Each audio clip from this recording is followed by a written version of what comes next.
स्वागत है आपका फ्री जीके के चैनल पे। मेरा नाम है किरण भाबर। आज के इस वीडियो में हम जनवरी 2024 के कंप्लीट करंट अफेयर्स के 200 क्वेश्चंस कवर करेंगे, जो काफ़ी ज़्यादा इंपॉर्टेंट है। सारे क्वेश्चन सिलेक्टेड हैं, डिटेल में हम कवर करेंगे, तो वीडियो को ध्यान से पूरा ज़रूर देखिएगा। और लास्ट में एक क्वेश्चन पूछा है मैंने आपसे, जिसका आंसर आपको कमेंट करना है। चलिए शुरू करेंगे वीडियो को। आपसे एक छोटी सी रिक्वेस्ट है, हमारे 2 चैनल है, दोनों का भी आप सब्सक्राइब कर लेना। एक का नाम है फ्री जीके क्यूज, दूसरे का नाम है फ्री जीके क्यूज 2.0। 2.0 वाला जो चैनल है, वहाँ हम डेली मॉर्निंग में 6 बजे आप लोगों के लिए करंट अफेयर्स की वीडियोस लेकर आते हैं। चलिए फर्स्ट क्वेश्चन देखिए। भारतीय दूरसंचार नियामक प्राधिकरण ट्राई के अध्यक्ष के रूप में किसे नियुक्त किया गया? देखिए, हाल ही में अनिल कुमार लाहोटी को नियुक्त किया गया है। ये रेलवे बोर्ड के पूर्व प्रमुख थे। देखिए डिटेल में कवर करते हैं। रेलवे बोर्ड के पूर्व प्रमुख अनिल कुमार लाहोटी को भारतीय दूरसंचार नियामक प्राधिकरण ट्राई का अध्यक्ष नियुक्त किया गया। अगला सवाल, राष्ट्रपति द्रौपदी मुर्मू ने किसे संसद की उच्च सदन राज्यसभा के लिए मनोनीत किया है? किसे किया है? तो सतनाम सिंह संधू को मनोनीत किया है। राष्ट्रपति द्रौपदी मुर्मू ने संसद के उच्च सदन कहते हैं हम राज्यसभा को, इसके लिए। देखिए, राष्ट्रपति द्रौपदी मुर्मू ने सतनाम सिंह संधू को संसद के उच्च सदन राज्यसभा के लिए मनोनीत किया। हम राज्यसभा की बात करें तो देखिए, यह जो संसद है हमारा, इसके 3 अंग होते हैं। एक है राज्यसभा, दूसरा लोकसभा और तीसरे राष्ट्रपति होते हैं। तो संसद में हम जो इसका अंग है उच्च सदन राज्यसभा, इसके बारे में बात करें तो इसमें आधिकारिक 250 सदस्य होते हैं। 338 सदस्य राज्यों तथा संघ राज्य क्षेत्रों के प्रतिनिधि होते हैं और 12 सदस्यों को राष्ट्रपति द्वारा नामांकित यानी मनोनीत किया जाता है। जो बहुत अलग अलग क्षेत्रों में बहुत अच्छा इन्होंने योगदान दे रखा हो ना, उन्हें मनोनीत कर सकते हैं। जैसे आपने देखा होगा, बहुत सारे ऐसे चेहरे आपको लोकसभा राज्यसभा में देखने के लिए मिलते हैं जो अलग फील्ड से आते हैं, जैसे क्रिकेट के फील्ड से आते हैं या फिर फिल्म जगत से आते हैं, है ना। तो ये मनोनीत होते हैं। देखिए, राज्यसभा एक स्थायी निकाय है, इसे भंग नहीं किया जा सकता। राज्यसभा के सदस्य लोगों द्वारा सीधे निर्वाचित नहीं होते हैं, बल्कि विभिन्न राज्यों की विधानसभाओं द्वारा अप्रत्यक्ष रूप से निर्वाचित होते हैं। प्रत्येक राज्य को निश्चित सदस्य संख्या आवंटित की गई है। देखिए, अगला सवाल है, कृषि क्षेत्र में स्वैच्छिक कार्बन बाजार और कृषि वानिकी नर्सरी के प्रत्यायन प्रोटोकॉल के लिए रूपरेखा किसने लॉन्च की है? तो अर्जुन मुंडा ने लॉन्च किया। अर्जुन मुंडा कौन है? अभी कृषि मंत्री हैं। देखिए, कृषि क्षेत्र में VCM की रूपरेखा का उद्देश्य कार्बन व्यापार को बढ़ावा देना है। छोटे और मध्यम किसानों को कार्बन क्रेडिट प्रणाली में भाग लेने के लिए प्रोत्साहित करना है। यह पहल पर्यावरण के अनुकूल कृषि पद्धतियों को बढ़ावा देते हुए किसानों को लाभ प्रदान करना चाहती है। देखिए, लॉन्च की गई रूपरेखा को कार्बन उत्सर्जन नियंत्रण के क्षेत्र में पहला कदम माना जाता है। अगला सवाल, किस राज्य सरकार ने राज्य की जनजातीय आबादी का समर्थन करने के लिए लाभ योजना शुरू करने की घोषणा की? तो इसकी शुरुआत की है उड़ीसा राज्य सरकार ने। ठीक है, देखिए डिटेल में कवर करते हैं। वहाँ के मुख्यमंत्री है नवीन पटनायक। इनकी अध्यक्षता में कैबिनेट ने लाभ की घोषणा की। इसका पूरा नाम लघु वन जातीय द्रव्य क्रय योजना है। लाभ पूरी तरह से राज्य सरकार द्वारा वित्तीय पोषित है, जिसका लक्ष्य लघु वन उपज के लिए समर्थन मूल्य प्रदान करना है। अगला सवाल, भारत सरकार ने हाल ही में वर्ष 2024-25 के लिए यूनेस्को विश्व विरासत सूची में शामिल करने के लिए क्या नामांकित किया है? देखिए, भारत के मराठा सैन्य परिदृश्य को नामांकित किया गया है यूनेस्को विश्व विरासत सूची में शामिल करने के लिए। देखिए, वर्तमान में वैसे भारत देश में 42 विश्व धरोहर स्थल हैं, जिसमें से 34 सांस्कृतिक है, 7 प्राकृतिक है और 1 मिश्रित स्थल है। सैन्य परिदृश्य जो आप देख रहे हैं, वह 17वीं और 19वीं शताब्दी के बीच विकसित की गई थी, जो मराठा शासकों द्वारा कल्पना की गई कि एक असाधारण किलाबंदी और सैन्य प्रणाली का यह प्रदर्शन करते थे। Next question, FIH hockey 5S महिला विश्व कप का खिताब किसने जीता? तो यह जीता है नीदरलैंड्स ने। देखिए, नीदरलैंड की महिला हॉकी टीम ने FIH हॉकी 5S महिला विश्व कप का खिताब जीत लिया। मस्कट में खेले गए फाइनल में नीदरलैंड्स ने भारत को हराकर यह खिताब जीता था। नीदरलैंड ने भारत टीम को 7-2 के बड़े अंतर से हरा दिया। अगला सवाल है ISSF विश्व कप 2024 में पुरुषों की 10 metre air rifle shooting event में किसने गोल्ड जीता? अभी जीता है दिव्यांश सिंह पवार ने। देखिए, भारत के दिव्यांश सिंह पवार ने काहिरा में ISSF विश्व कप 2024 में पुरुषों की 10 metre air rifle shooting event में गोल्ड मेडल जीता। वहीं भारतीय निशानेबाज सोनम उत्तम मस्कर ने महिला वर्ग में रजत पदक हासिल किया। देखिए, हाल ही में पुस्तक एक समंदर मेरे अंदर प्रकाशित की गई है। यह किसके द्वारा लिखी गई है? तो देखिए, ये एक कविताओं का संग्रह है, एक समंदर मेरे अंदर। यह प्रकाशित की गई है और यह लिखी गई है संजीव जोशी के द्वारा। संजीव जोशी कौन है? देखिए, राष्ट्रीय सुरक्षा सलाहकार अजीत डोभाल और chief of defence staff general Anil Chauhan ने ब्रह्मोस एरोस्पेस के डिप्टी CEO संजीव जोशी द्वारा लिखी पुस्तक एक समंदर मेरे अंदर लॉन्च की। पिछले कई वर्षों में जोशी द्वारा लिखित यह पुस्तक 75 कविताओं का संग्रह है। अगला सवाल देखिएगा, भारत लोकतंत्र की जननी शीर्षक वाली झांकी ने गणतंत्र दिवस समारोह परेड 2024 में शीर्ष स्थान हासिल किया। इसे किस मंत्रालय द्वारा बनाया गया था? तो इसे बनाया है संस्कृति मंत्रालय ने। ठीक है, देखिए डिटेल में कवर करते हैं। यह जो झांकी है इंदिरा गांधी राष्ट्रीय कला केंद्र द्वारा प्रस्तुत की गई थी। झांकी में भारत की विविध छवि पर प्रकाश डाला गया है, जिसे अक्सर लोकतंत्र की जननी के रूप में जाना जाता है, जो इस सांस्कृतिक विरासत को संरक्षित करने और मानने के लिए संस्कृति मंत्रालय की प्रतिबद्धता को प्रदर्शित करता है। नेक्स्ट क्वेश्चन है, किस दिन को शहीद दिवस के रूप में चिन्हित किया जाता है? शहीद दिवस देखिए 2 दिन होते हैं, एक 23 मार्च, दूसरा 30 जनवरी। 2 बार हम भारत देश में शहीद दिवस मनाते हैं, तो दोनों का अपना अपना महत्व है। देखिए, 30 जनवरी 1948 को महात्मा गांधी जी जब दिल्ली में थे तो नाथूराम गोडसे द्वारा उन्हें 3 गोलियां मार दी गई। तो हम 30 जनवरी को महात्मा गांधी जी की याद में मनाते हैं। ठीक है, शहीद दिवस। और हर साल वैसे महात्मा गांधी जी की जयंती 2 अक्टूबर को अंतर्राष्ट्रीय अहिंसा दिवस के रूप में मनाते हैं। शहीद दिवस दूसरा जो है 23 मार्च को मनाया जाता है, क्योंकि 23 मार्च 1931 को वीर क्रांतिकारी भगत सिंह, सुखदेव और राजगुरु जैसे महान क्रांतिकारियों को फांसी दे दी गई थी। नेक्स्ट क्वेश्चन है, 1 जनवरी 2024 से किस राज्य में मिशन इन्वेस्टिगेशन @75 डेज लॉन्च किया गया? यह लॉन्च किया गया है बिहार राज्य में। देखिए, यह जो पहल है जिसका नाम है मिशन इन्वेस्टिगेशन @75 डेज, यह पहल जांचकर्ताओं के लिए प्रथम सूचना रिपोर्ट के पंजीकरण के 75 डेज के भीतर मामलों की जांच पूरी करना अनिवार्य बनाती है। सभी पुलिस स्टेशनों और जिला पुलिस क्वार्टरों में प्रदर्शन की समीक्षा भी मासिक आधार पर 1 जनवरी 2024 से शुरू होगी। नेक्स्ट है, ब्रिक्स सदस्यता से देश को औपचारिक रूप से वापस लेने के लिए अर्जेंटीना के वर्तमान राष्ट्रपति कौन जिम्मेदार है? देखिए, यहाँ पर आंसर क्या हो जाएगा? ऑप्शन बी सही है, जेवियर माइली। जेवियर माइली बने हैं अर्जेंटीना के राष्ट्रपति। इन्होंने ब्रिक्स सदस्यता से देश को वापस जाने से रोक लिया। ठीक है, मतलब उसमें ऐड होना चाहता था ब्रिक्स में अर्जेंटीना, लेकिन मना कर दिया इन्होंने। देखिए, राष्ट्रपति जेवियर माइली के नेतृत्व में अर्जेंटीना औपचारिक रूप से ब्रिक्स के विस्तार से हट गया। ब्रिक्स जिसमें देखिए, ब्रिक्स जैसे मैंने बताया था अभी, वैसे 10 इसमें शामिल हैं। तो 5 कौन कौन से नए ऐड हुए हैं वो हमने देख लिया। और पहले से इसमें से 5 कौन है? इसमें ब्रिक्स में ब्राज़ील है, रूस, भारत, चीन, दक्षिण अफ्रीका। ये पहले से ब्रिक्स का यही फुल फॉर्म बनाते हैं। जो ब्रिक्स लिखा है इसका फुल फॉर्म ही इनके पहले अल्फ़ाबेट से है। देखिए, इसमें अर्जेंटीना सहित 6 नए सदस्यों के प्रवेश की घोषणा की गई थी, जिनकी सदस्यता 1 जनवरी 2024 से प्रभावी होने वाली थी, लेकिन अर्जेंटीना पीछे हट गया। 5 ऐड हो गए, पहले से ही 5 थे। अब वर्तमान में 10 इसके सदस्य हैं।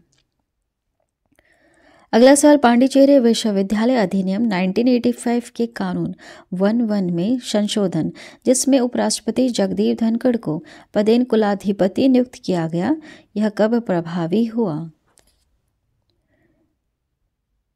यहाँ पर आंसर क्या हो जाएगा? ऑप्शन ए वाला 5 दिसंबर को प्रभावी हुआ। देखिए, भारत के उपराष्ट्रपति कौन है? जगदीप धनखड़ को पांडिचेरी विश्वविद्यालय का बतौर चांसलर नियुक्त किया गया। पांडिचेरी विश्वविद्यालय अधिनियम 1985 के कानून 11 में संशोधन के कारण यह नियुक्ति की गई। पांडिचेरी विश्वविद्यालय 1985 में स्थापित पांडिचेरी विश्वविद्यालय अधिनियम 1985 द्वारा शासित है। नेक्स्ट क्वेश्चन है, ग्लोबल प्रोफेशनल अकाउंटेंट्स कन्वेंशन में नए सीए इंडिया लोगो का अनावरण किसने किया? इस लोगो का अनावरण किसने किया है? जगदीप धनखड़ ने। इनका नाम है जगदीप धनखड़। ये कौन है? ये देश के उपराष्ट्रपति हैं। देखिए, नए लोगों में सफ़ेद पृष्ठभूमि पर उल्टे तिरंगे के टिक मार्क के साथ नीले रंग में सीए अक्षर लिखा है। अब देख सकते हैं यहाँ पर ये जो टिक मार्क है ये उल्टा है। नीला रंग रचनात्मकता को दर्शाएगा, ज्ञान, विश्वास और स्थिरता जैसे विभिन्न गुणों का प्रतीक है यह नीला रंग, यहाँ पर जो सीए लिखा हुआ है। जबकि तिरंगे का जो टिक मार्क है चार्टर्ड अकाउंटेंट के ज्ञान और मूल्य का प्रतीक है। कुछ इस प्रकार से इस लोगों का अनावरण हुआ है। देखिए नेक्स्ट क्वेश्चन, राजस्थान के पुलिस महानिदेशक डीजीपी के रूप में अतिरिक्त प्रभार किसने संभाला? अतिरिक्त प्रभार इन्हें सौंपा गया है। किन्हें? देखिए यहाँ पर आंसर डी से हो जाएगा, उत्कल रंजन साहू को। थोड़ा सा डिटेल में कवर करेंगे। उत्कल रंजन साहू जो है 1988 बैच के आईपीएस अधिकारी हैं। वह मूल रूप से उड़ीसा के रहने वाले हैं। उन्हें जून 2020 में डीजी रैंक पर पदोन्नत किया गया था। अगला सवाल, अगले 5 वर्षों में 50 उपग्रह लॉन्च करने की इसरो की योजना का प्राथमिक लक्ष्य क्या है? देखिए 5 वर्षों में ये 50 आर्टिफिशियल सैटेलाइट्स को लॉन्च करेंगे इसरो। तो इसका मोटिव क्या है, इसका उद्देश्य या फिर योजना वगैरह क्या बना रखी है? तो देखिए, भू खुफिया जानकारी एकत्र करके राष्ट्रीय सुरक्षा को मजबूत करना। देखिए डिटेल में कवर करेंगे। इसरो के अध्यक्ष कौन है? एस सोमनाथ। इन्होंने अगले 5 वर्षों में 50 उपग्रह लॉन्च करने की योजना की घोषणा कर दी। प्राथमिक लक्ष्य भू खुफिया जानकारी एकत्र करके राष्ट्रीय सुरक्षा को मजबूत करना। इस पहल में सेना की गतिविधियों पर नजर रखने और व्यापक क्षेत्रों की छवियों को कैप्चर करने की क्षमता के साथ विभिन्न कक्षाओं में उपग्रह की एक परत बनाना शामिल है। अगला सवाल है, पी इंदिरा देवी को 2023 में Indian society of agricultural economics fellow की उपाधि से क्यों सम्मानित किया गया? क्यों सम्मानित किया गया? क्योंकि इन्होंने कृषि अर्थशास्त्र और ग्रामीण विकास में उत्कृष्ट उपलब्धियां हासिल की थी, इसलिए इन्हें सम्मानित किया गया है। अवार्ड का नाम देखिएगा, किन्हें सम्मानित किया गया? पी इंदिरा देवी को 2023 में Indian society of agricultural economics fellow की उपाधि से, है ना। देखिए, यह शीर्षक कृषि अर्थशास्त्र और ग्रामीण विकास के क्षेत्र में उनकी उत्कृष्ट उपलब्धियों को मान्यता देने के लिए दिया गया। वह यह सम्मान पाने वाली पहली केरल वासी हैं जिन्हें कृषि अर्थशास्त्रियों के एक प्रतिष्ठित पैनल द्वारा चुना गया। देखिए, किस भारतीय राज्य को देश की पेट्रो राजधानी के रूप में मान्यता दी गई? किसे? गुजरात राज्य को पेट्रो राजधानी के रूप में मान्यता दी गई। देखिए, जामनगर में दुनिया की सबसे बड़ी जमीनी स्तर की तेल रिफाइनरी और भरूच जिले में ओपाल पेट्रोकेमिकल कॉम्प्लेक्स के कारण गुजरात को भारत की पेट्रो राजधानी के रूप में स्वीकार किया गया है। नेक्स्ट क्वेश्चन, हाल ही में समाचारों में देखा गया ब्लास्ट पास निम्नलिखित में से किस क्षेत्र से जुड़ा है? यह जुड़ा हुआ है साइबर सुरक्षा से। ब्लास्ट पास।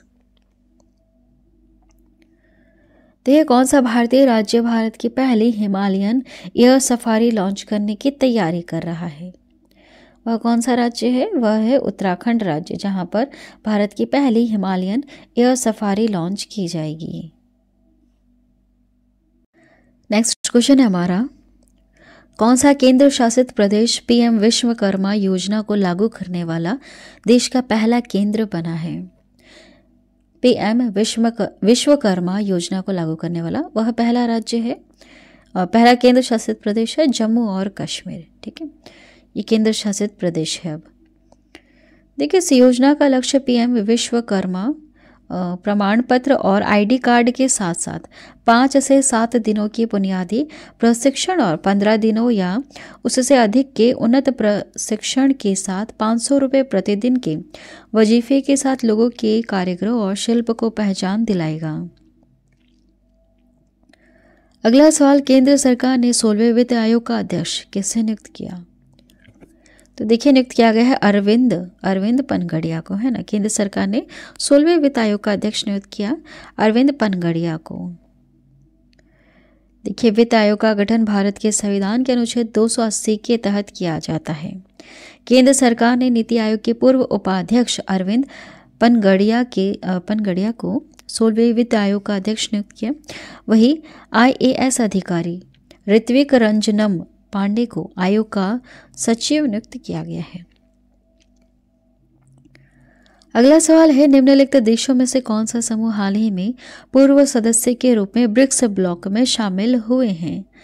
देखिए, ब्रिक्स का फुल फॉर्म तो हमने देख लिया, ब्राज़ील, रूस, भारत, चीन, दक्षिण अफ्रीका। लेकिन 5 और कौन कौन से इसमें ऐड हुए अभी थोड़ी देर पहले ही हमने देखा था। थोड़ा आप भी गैस कीजिए आंसर क्या होना चाहिए।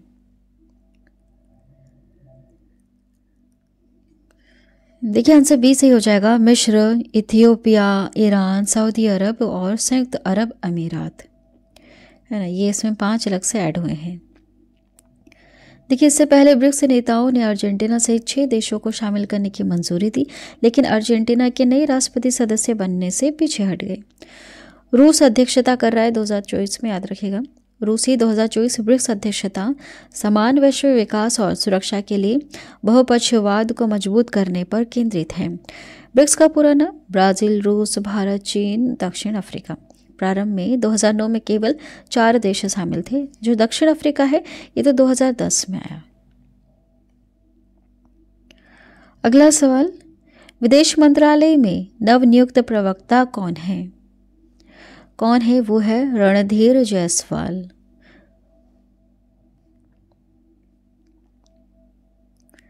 अगला सवाल, संयुक्त सैन्य अभ्यास डेजर्ट साइक्लोन भारत और किस देश के बीच आयोजित किया जाता है? यह आयोजित होता है भारत और संयुक्त अरब अमीरात, इनके बीच में, है ना। क्या नाम है? डेजर्ट साइक्लोन नाम है। देखिए, भारत और संयुक्त अरब अमीरात का संयुक्त सैन्य अभ्यास डेजर्ट साइक्लोन राजस्थान के महाजन में आयोजित किया जा रहा है, जो 15 जनवरी को समाप्त हो गया। देखिए, किसने हाल ही में जनरल ऑफिसर कमांडिंग के रूप में चेतक कोर की कमान संभाली? आंसर ए सही है, नागेंद्र सिंह ने। जनरल ऑफिसर कमांडिंग के रूप में चेतक कोर की कमान इन्होंने संभाली। देखिए, लेफ्टिनेंट जनरल नागेंद्र सिंह ने हाल ही में 34th जनरल ऑफिसर कमांडिंग के रूप में चेतक कोर की कमान संभाली। उन्होंने लेफ्टिनेंट जनरल संजीव राय का स्थान लिया। दिसंबर में यूपीआई लेन देन मूल्य में साल दर साल कितनी वृद्धि दर्ज हुई? कितनी वृद्धि दर्ज हुई है? तो 42%।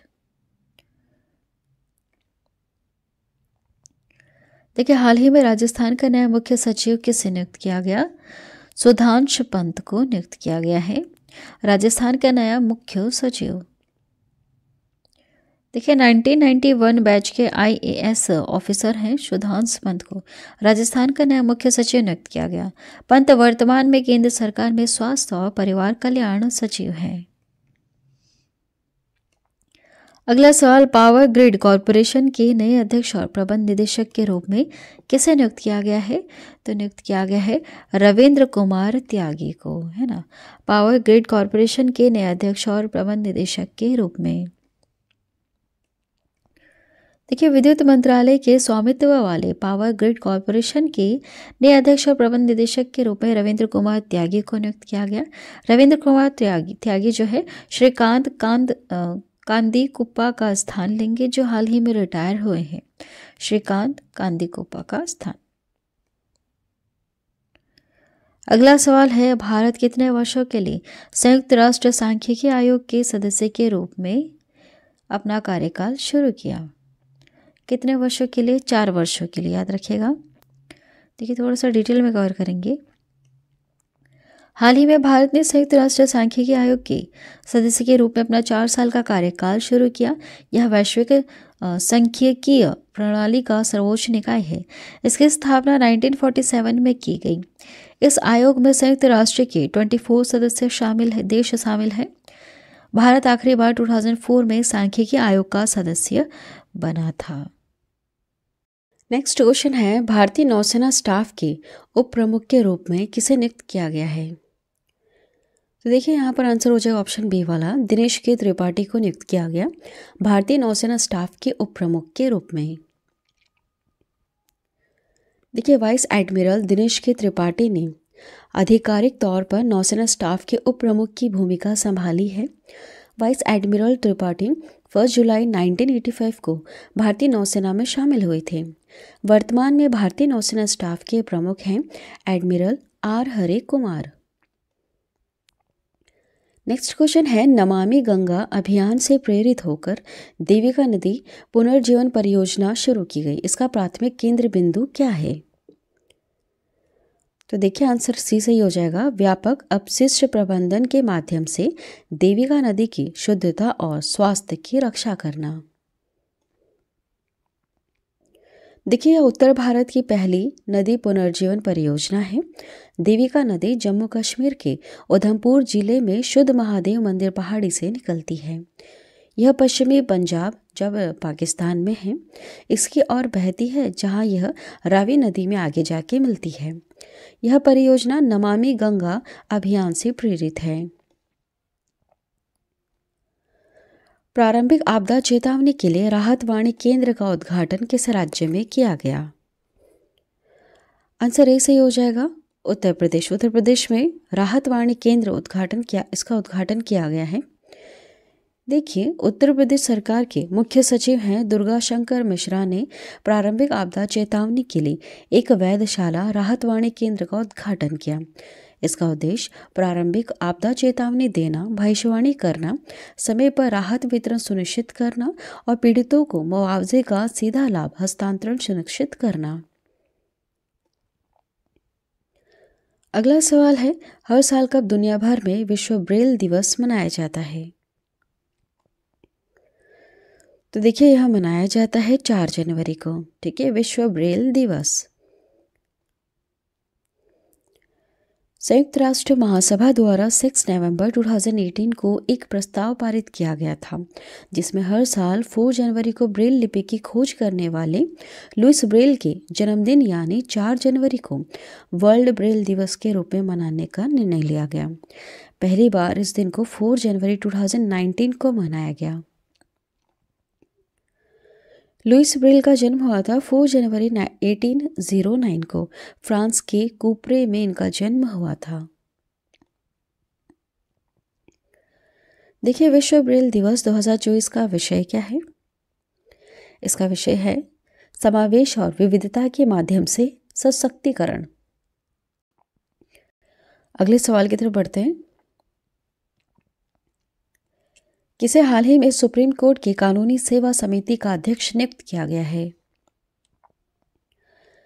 आंसर यहाँ पर बी से हो जाएगा, जस्टिस BR गवई को नियुक्त किया गया कानूनी सेवा समिति का अध्यक्ष। देखिए सुप्रीम कोर्ट के न्यायाधीश हैं न्यायमूर्ति BR गवई को राष्ट्रीय कानूनी सेवा प्राधिकरण नालसा द्वारा सुप्रीम कोर्ट कानूनी सेवा समिति के अध्यक्ष के रूप में नामित किया गया। जस्टिस गवई ने सीनियर जज जस्टिस संजीव खन्ना का स्थान लिया है। अगला सवाल है, दिल्ली में राम मंदिर राष्ट्र मंदिर एक साझी विरासत पुस्तक का विमोचन किसने किया?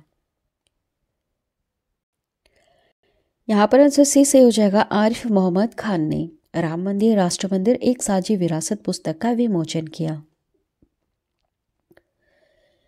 देखिए केरल के राज्यपाल है आरिफ मोहम्मद खान ने दिल्ली में राम मंदिर राष्ट्र मंदिर एक साझी विरासत पुस्तक लॉन्च की है। राज्यपाल आरिफ मोहम्मद खान ने कहा कि आने वाली पीढ़ियों के चरित्र निर्माण के लिए भगवान राम जरूरी है। देखिए हाल ही में स्वदेश दर्शन 2.0 योजना में किस वन्यजीव अभ्यारण्य को शामिल किया गया? तो आंसर डी से हो जाएगा। डेब्रीगढ़ वन्य जीव अभ्यारण्य को शामिल किया गया है स्वदेश दर्शन 2.0 योजना में। स्वदेश दर्शन कार्यक्रम भारत सरकार के पर्यटन मंत्रालय द्वारा साल 2015 में शुरू किया गया था, जो 100% केंद्रीय फंड की योजना है। डेब्रीगढ़ वन्यजीव अभ्यारण्य उड़ीसा के बरगढ़ जिले में हीराकुंड बांध महानदी के पास स्थित है। हिमाचल प्रदेश के मुख्यमंत्री ने किस शहर में 5 दिवसीय विंटर कार्निवाल का उद्घाटन किया था? मनाली में। ठीक है, मनाली में किया गया था 5 दिवसीय विंटर कार्निवाल का उद्घाटन। देखिए, हिमाचल प्रदेश के मुख्यमंत्री कौन है? सुखविंदर सिंह सुक्खू। इन्होंने मनाली में 5 दिवसीय विंटर कार्निवाल का उद्घाटन किया। उन्होंने 5 दिवसीय उत्सव के मंच मनो रंगशाला में सांस्कृतिक कार्यक्रम का भी उद्घाटन किया। कार्निवाल में विभिन्न राज्यों में 25 सांस्कृतिक समूहों की प्रस्तुतियां होंगी। नेक्स्ट क्वेश्चन है, हाल ही में federation of association in Indian tourism and hospitality के अध्यक्ष के रूप में किसने पदभार संभाला है? तो यह पदभार संभाला है पुनीत छतवाल ने।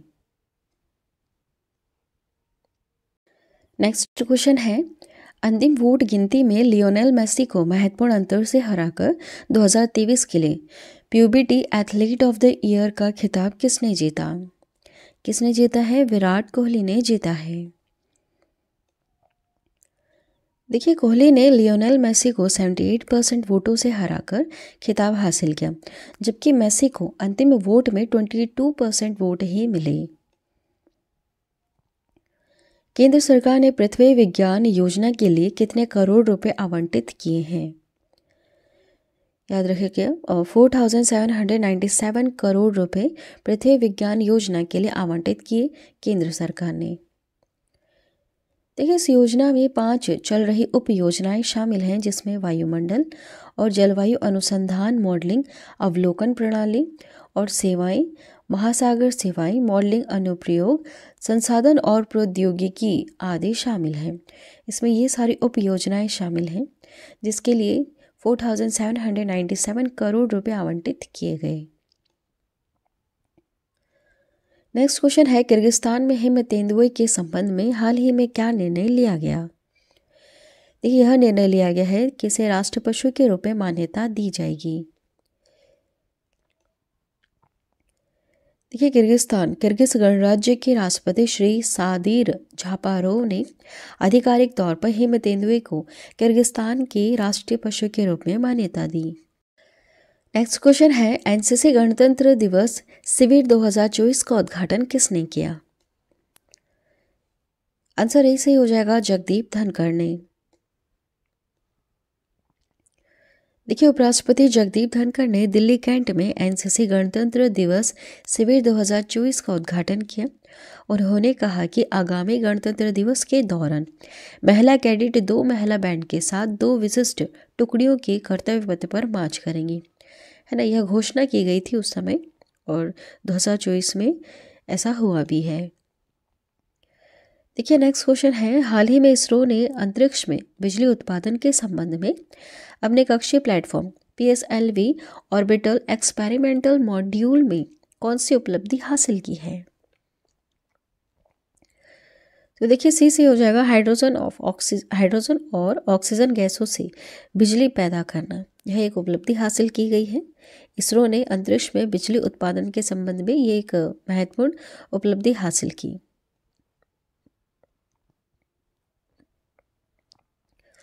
केंद्रीय खेल मंत्री अनुराग सिंह ठाकुर ने कहां पर बीच गेम्स का उद्घाटन किया? देखिए, इसका उद्घाटन किया गया है घोघला बीच पर। घोघला बीच ये कहां पर है, देखते हैं। भारत में पहली बार मल्टी स्पोर्ट बीच गेम्स का आयोजन दीव में किया गया। दीव बीच गेम्स 2024 का आयोजन केंद्र शासित प्रदेश दादरा और नगर हवेली, दमन एवं दीव और लक्षद्वीप के प्रशासक श्री प्रफुल्ल पटेल के नेतृत्व और मार्गदर्शन में किया जा रहा है। देखिए, हाल ही में समाचारों में देखी गई लाल चींटी की चटनी के बारे में निम्नलिखित में से कौन सा कथन गलत है, आपको यह बताना है। तो देखिए इसे उड़ीसा के मयूरभंज जिले के आदिवासी लोगों द्वारा विकसित किया गया, यह सही है। यह चटनी अपने उपचार गुणों के लिए इस क्षेत्र में लोकप्रिय है और आदिवासी लोगों को पोषण सुरक्षा के लिए भी महत्वपूर्ण मानी जाती है। और देखिए लाल बुर्गर चटनियाँ मूल्यवान प्रोटीन और कैल्शियम से भरपूर होती है, ये सब सही है। और यहाँ पर पॉइंट गलत ये वाला है कि लाल चींटी की चटनी के लिए भौगोलिक संकेत यानी जीआई टैग का आवेदन खारिज कर दिया गया। तो नहीं, ऐसा नहीं है, इसे जीआई टैग मिल चुका है। देखिए से 2 जनवरी 2024 को भौगोलिक संकेत जीआई टैग प्राप्त हुआ है, इसलिए सेकंड वाला जो है वो गलत है। देखिए अगला सवाल, कादियाल साड़ियाँ किस राज्य से संबंधित हैं जिसे हाल ही में जीआई टैग मिला? तो इसका संबंध है पश्चिम बंगाल से। देखिए भारत में जीआई टैग पहली बार 2004-05 में दार्जिलिंग चाय को दिया गया था, जिसमें एक अद्वितीय गुणवत्ता और प्राकृतिक स्वाद होता है। एक विस्तृत श्रृंखला को यह दिया जाता है जीआई टैग, जैसे कृषि उत्पाद के क्षेत्र में प्राकृतिक उत्पाद, निर्मित वस्तुएं हो गई, कपड़ा, हस्तशिल्प, खाद्य सामग्री। कॉरपोरेट सामाजिक जिम्मेदारी के लिए राष्ट्रीय खेल प्रोत्साहन पुरस्कार 2023 किसे प्रदान किया जाएगा? किसे प्रदान किया जाएगा? तो उड़ीसा माइनिंग कॉरपोरेट लिमिटेड को।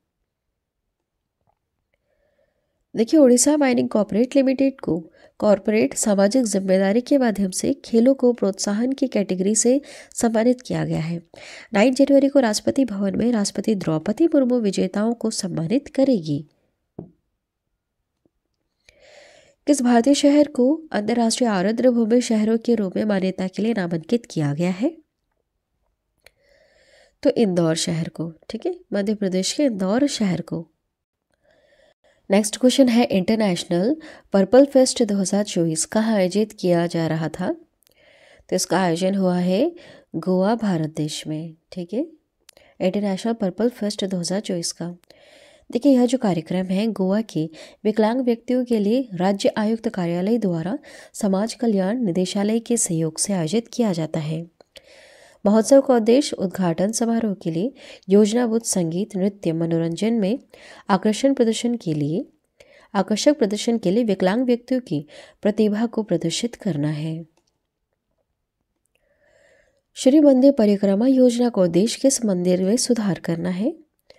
तो आंसर डी सही हो जाएगा, पूरी जगन्नाथ मंदिर में सुधार करना इसका उद्देश्य है श्री मंदिर परिक्रमा परियोजना का। देखिए उड़ीसा के मुख्यमंत्री हैं नवीन पटनायक। 17 जनवरी को जगन्नाथपुरी हेरिटेज कॉरिडोर का उद्घाटन ये करेंगे, है ना, कर चुके हैं। पूरी उड़ीसा में स्थित जगन्नाथ मंदिर विष्णु के एक रूप जगन्नाथ को समर्पित एक महत्वपूर्ण हिंदू मंदिर है और इसे भारत के 4 धाम तीर्थ स्थलों में से एक माना जाता है। अवंती के राजा इंद्रधूमन ने मूल मंदिर का निर्माण किया था और वर्तमान निर्माण 10वीं शताब्दी का है। अगला सवाल, एशिया ओलंपिक क्वालिफायर में पुरुषों की 10 मीटर एयर पिस्टल टीम स्पर्धा का स्वर्ण पदक किस टीम ने जीता? तो हमारी भारतीय टीम ने जीता है। ठीक है, तीनों ने जीता है। इनके क्या क्या नाम है देखिए, वरुण तोमर, अरुण सिंह चीमा, उज्जवल मलिक। यह भारतीय टीम है जिसने 1740 का स्कोर बना करके गोल्ड मेडल हासिल किया। ईरान ने रजत पदक जीता है इसमें 10 मीटर एयर पिस्टल में एशिया ओलंपिक क्वालिफायर में, और कोरिया ने कांस्य पदक जीता। अगला सवाल है, ई गवर्नेंस विषय पर क्षेत्रीय सम्मेलन का उद्घाटन कहाँ किया जा रहा है? कहाँ पर? गुवाहाटी में, है ना। ई गवर्नेंस विषय पर क्षेत्रीय सम्मेलन। देखिए, ई गवर्नेंस पर क्षेत्रीय सम्मेलन गुवाहाटी असम में होगा। असम के राज्यपाल श्री गुलाब चंद कटारिया और केंद्रीय राज्य मंत्री डॉक्टर जितेंद्र सिंह सम्मेलन का उद्घाटन करने वाले हैं। इंडस फूड 2024 प्रदर्शनी का उद्घाटन किसने किया? तो देखिए आंसर बी से हो जाएगा, पीयूष गोयल। पीयूष गोयल ने इंडस फूड 2024 प्रदर्शनी का उद्घाटन किया। केंद्रीय मंत्री पीयूष गोयल ने विविध खाद्य पारिस्थितिकी तंत्र को प्रदर्शित करने वाली प्रदर्शनी इंडस फूड 2024 का उद्घाटन किया। इसका आयोजन India exposition mart greater Noida में किया जा रहा है। देखिए 2024 में चंद्र मिशन के लिए एस्ट्रोबॉटिक टेक्नोलॉजी द्वारा तैनात चंद्र लैंडर का नाम क्या है? इसका नाम रखा गया है पेरेग्रिन लैंडर। ठीक है, लैंडर का नाम क्या रखा गया है? Peregrine lander.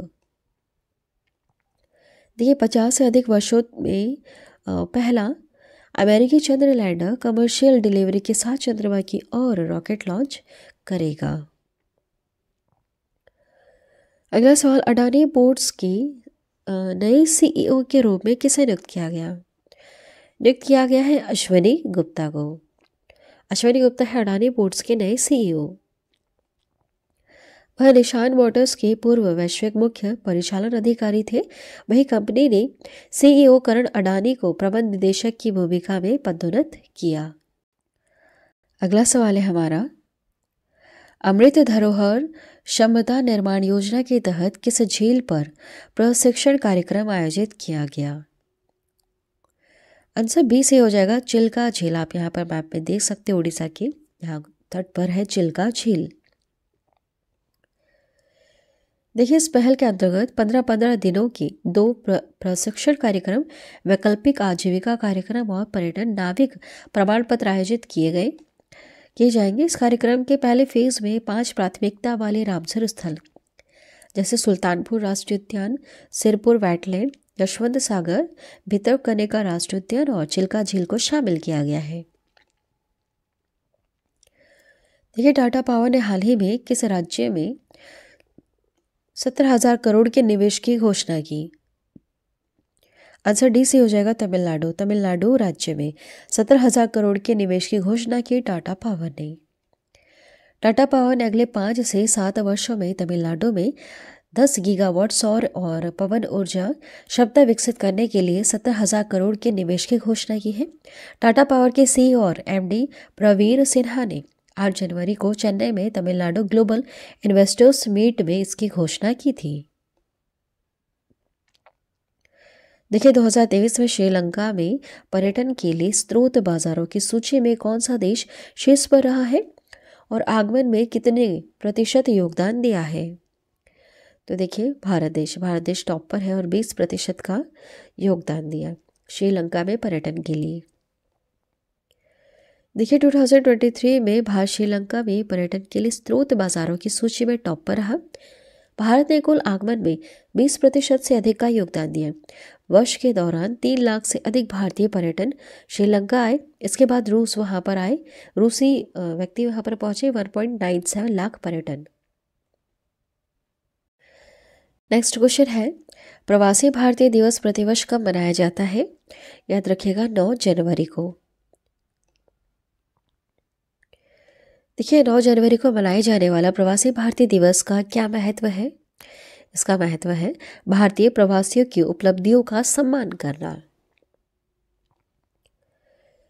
देखिए प्रवासी भारतीय दिवस की शुरुआत 2002 में तत्कालीन प्रधानमंत्री अटल बिहारी वाजपेयी की घोषणा के साथ हुई थी। पहली बार यह दिन 9 जनवरी 2003 को सेलिब्रेट किया गया था। 9 जनवरी की तारीख को इसलिए चुना गया क्योंकि इसी दिन 1915 में महात्मा गांधी जी जो है दक्षिण अफ्रीका से भारत लौटे थे। मेजर ध्यानचंद खेल रत्न अवार्ड 2023 में किन किन खिलाड़ियों को सम्मानित किया गया? तो देखिए चिराग शेट्टी और सात्विक साईराज रंकी रेड्डी को, ये दोनों बैडमिंटन के खिलाड़ी ने मेजर ध्यानचंद खेल रत्न अवार्ड 2023 से सम्मानित किया गया। देखिए मेजर ध्यानचंद खेल रत्न की स्थापना हुई थी 1991-92 में। यह खिलाड़ियों को पिछले 4 वर्षों की अवधि में किसी खिलाड़ी द्वारा सबसे उत्कृष्ट प्रदर्शन के लिए दिया जाता है। पुरस्कार में 1 पदक होगा, 1 प्रमाण पत्र होगा और 25 लाख रुपए के नगद पुरस्कार होंगे। अगला सवाल, CBRE रिपोर्ट के अनुसार कौन सा राज्य भारत के MSME क्षेत्र में शीर्ष के 3 योगदानकर्ताओं में से एक के रूप में उभरा है और MSME परिदृश्य में इसका कितना प्रतिशत हिस्सा है?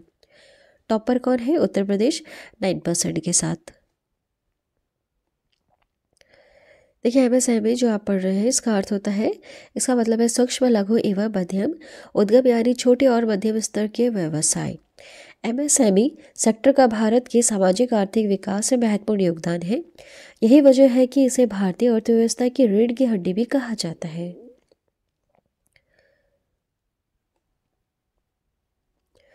अगला सवाल है, एलिजाबेथ बॉर्न किस देश की प्रधानमंत्री थी जिन्होंने हाल ही में इस्तीफा दिया? ये फ्रांस देश की प्रधानमंत्री थी। ठीक है, एलिजाबेथ बॉर्न। फ्रांसीसी प्रधानमंत्री एलिजाबेथ बॉर्न ने अपने पद से इस्तीफा दिया। एलिजाबेथ बॉर्न 62 वर्ष की आयु में प्रधानमंत्री बनने वाली केवल दूसरी महिला ही थी वहां पर।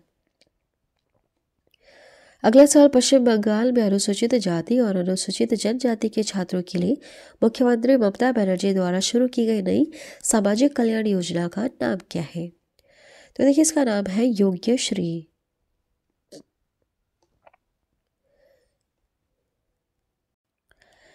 देखिए, योजना के तहत राज्य भर में 50 प्रशिक्षण केंद्र खोले जाएंगे जहां अनुसूचित जाति, अनुसूचित जनजाति के छात्र प्रतियोगी परीक्षाओं के लिए मुफ्त परीक्षण प्राप्त कर सकेंगे। इसके अतिरिक्त 46 केंद्र सरकारी नौकरी और सिविल सेवाओं के इच्छुक अनुसूचित जाति और अनुसूचित जनजातियों के छात्रों को मुफ्त परीक्षण देंगे। अगला सवाल है, हाल ही में किस राज्य में कॉलेज फकथान से मिशन की शुरुआत की गई? तो देखिए, इसकी शुरुआत की गई है मणिपुर में कॉलेज फकथान से मिशन की। देखिए, मणिपुर के मुख्यमंत्री हैं एन बीरेन सिंह। इन्होंने विश्वपुर जिले में विभिन्न विकास परियोजनाओं का शिलान्यास और उद्घाटन करते हुए कॉलेज फकथान से मिशन की शुरुआत की। मुख्यमंत्री ने कहा कि कुल मिलाकर 24 कॉलेजों को मिशन के तहत लिया जाएगा।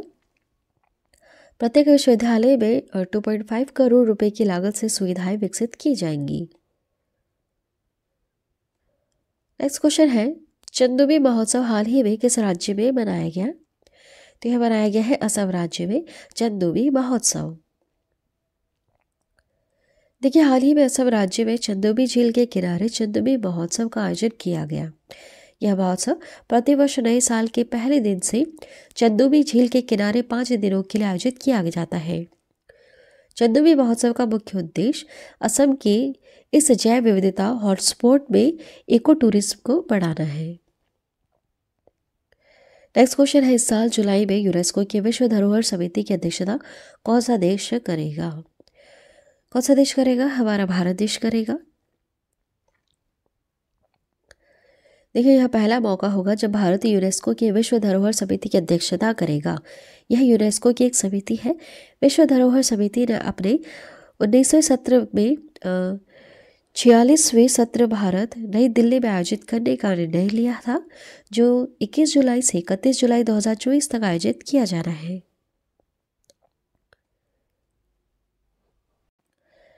नेक्स्ट क्वेश्चन है, भारतीय स्टेट बैंक एसबीआई ने ग्रीन बॉन्ड जारी करके कितना पैसा जुटाया? तो देखिए, $250 मिलियन जुटाया है ग्रीन बॉन्ड जारी करके एसबीआई ने। नेक्स्ट क्वेश्चन है, विभिन्न विभागों की अतिरिक्त जिम्मेदारियों के साथ साथ छत्तीसगढ़ के मुख्यमंत्री के सचिव के रूप में किसे नियुक्त किया गया है? तो देखिए, आंसर डी सी हो जाएगा, बसवराजू एस को नियुक्त किया गया। अगला सवाल है, वाइब्रेंट गुजरात ग्लोबल समिट 2024 के 10वें संस्करण का विषय क्या है? इसका विषय है gateway to the future. Vibrant Gujarat global summit 2024 के 10वें संस्करण का विषय। देखिए, वाइब्रेंट गुजरात ग्लोबल समिट के मुख्य अतिथि कौन थे? ये थे मोहम्मद बिन जायद अल नाहयान। देखिए, प्रधानमंत्री नरेंद्र मोदी ने गांधीनगर में वाइब्रेंट गुजरात ग्लोबल समिट के 10वें संस्करण का उद्घाटन किया। इस अवसर पर उन्होंने विश्वास जताया कि आने वाले वर्षों में भारत दुनिया की शीर्ष स्थिर अर्थव्यवस्थाओं में से एक होगा। यूएई के राष्ट्रपति मोहम्मद बिन जायद अल नाहयान इस कार्यक्रम के मुख्य अतिथि होंगे। देखिए, 27th राष्ट्रीय युवा महोत्सव का आयोजन किस शहर में किया जाएगा? तो इसका आयोजन किया गया है नासिक में, है ना, 27वें राष्ट्रीय युवा महोत्सव का। देखिए, प्रधानमंत्री नरेंद्र मोदी 12 जनवरी को महाराष्ट्र के नासिक में 27वें राष्ट्रीय युवा महोत्सव का उद्घाटन इन्होंने किया और देश के युवाओं को संबोधित किया। देखिए, 12 जनवरी 2024 को स्वामी विवेकानंद जी की जयंती है और इसे राष्ट्रीय युवा दिवस के रूप में हम मनाते हैं। नेक्स्ट क्वेश्चन है, फ्रांस के नए प्रधानमंत्री के रूप में किसे नियुक्त किया गया? वह इस पद को संभालने वाले सबसे कम उम्र के अधिकारी भी बने। कौन बने हैं? तो वो बने हैं गैब्रियल अटल। देखिए, फ्रांस के राष्ट्रपति इमैनुएल मैक्रोन ने गैब्रियल अटाल को फ्रांस के अगले प्रधानमंत्री के रूप में नियुक्त किया। 34 साल की उम्र में वह आधुनिक फ्रांसीसी इतिहास में सबसे कम उम्र की भी प्रधानमंत्री है। देखिए, आईआईटी मद्रास का नया कैंपस किस देश में शुरू किया जाएगा? तो इसकी शुरुआत की जाएगी श्रीलंका में, आईआईटी मद्रास के। देखिए, श्रीलंका के शिक्षा मंत्री डॉक्टर सुशील प्रेम जयंता ने कहा है कि श्रीलंका के कैंडी में आईआईटी मद्रास का नया कैंपस शुरू किया जाएगा। यह प्रस्ताव श्रीलंका के राष्ट्रपति रानिल विक्रमसिंघे द्वारा वित्त मंत्री के रूप में पेश किए गए बजट 2024 का हिस्सा था। इससे पहले आईआईटी मद्रास ने नवंबर 2023 में तंजानिया में अपना एक कैंपस शुरू किया था। अगला सवाल है, कुवेम्पु राष्ट्रीय पुरस्कार 2023 के लिए किसे चुना गया? तो देखिए, चुना गया है शीर्षेंदु मुखोपाध्याय को कुवेम्पु राष्ट्रीय पुरस्कार 2023 के लिए। शीर्षेंदु मुखोपाध्याय ने बंगाली भाषा में अपने कार्यों के माध्यम से भारतीय साहित्य में महत्वपूर्ण योगदान दिया है। कुवेम्पु राष्ट्रीय पुरस्कार 2023 में 5 लाख रुपए का नगद पुरस्कार, एक रजत पदक और एक सर्टिफिकेट शामिल है। नेक्स्ट क्वेश्चन है, फुटबॉलर फ्रांज बेकनबाउर का निधन हुआ। वह किस देश के दिग्गज फुटबॉलर थे? तो वह जर्मनी के दिग्गज फुटबॉलर थे। देखिए, जर्मनी के महानतम फुटबॉलर खिलाड़ी में से एक है फ्रांज बेकनबाउर। इनका 78 की वर्ष में हाल ही में निधन हुआ। देखिए, किस संगठन ने भारतीय सशस्त्र बलों के लिए स्वदेशी असॉल्ट राइफल उग्रम लॉन्च की है? किस संगठन ने? तो रक्षा अनुसंधान और विकास संगठन ने। देखिए, रक्षा अनुसंधान और विकास संगठन भारत की प्रमुख एजेंसी में से एक है जो सैन्य अनुसंधान और विकास के लिए जिम्मेदार है। डीआरडीओ का गठन 1958 में किया गया था।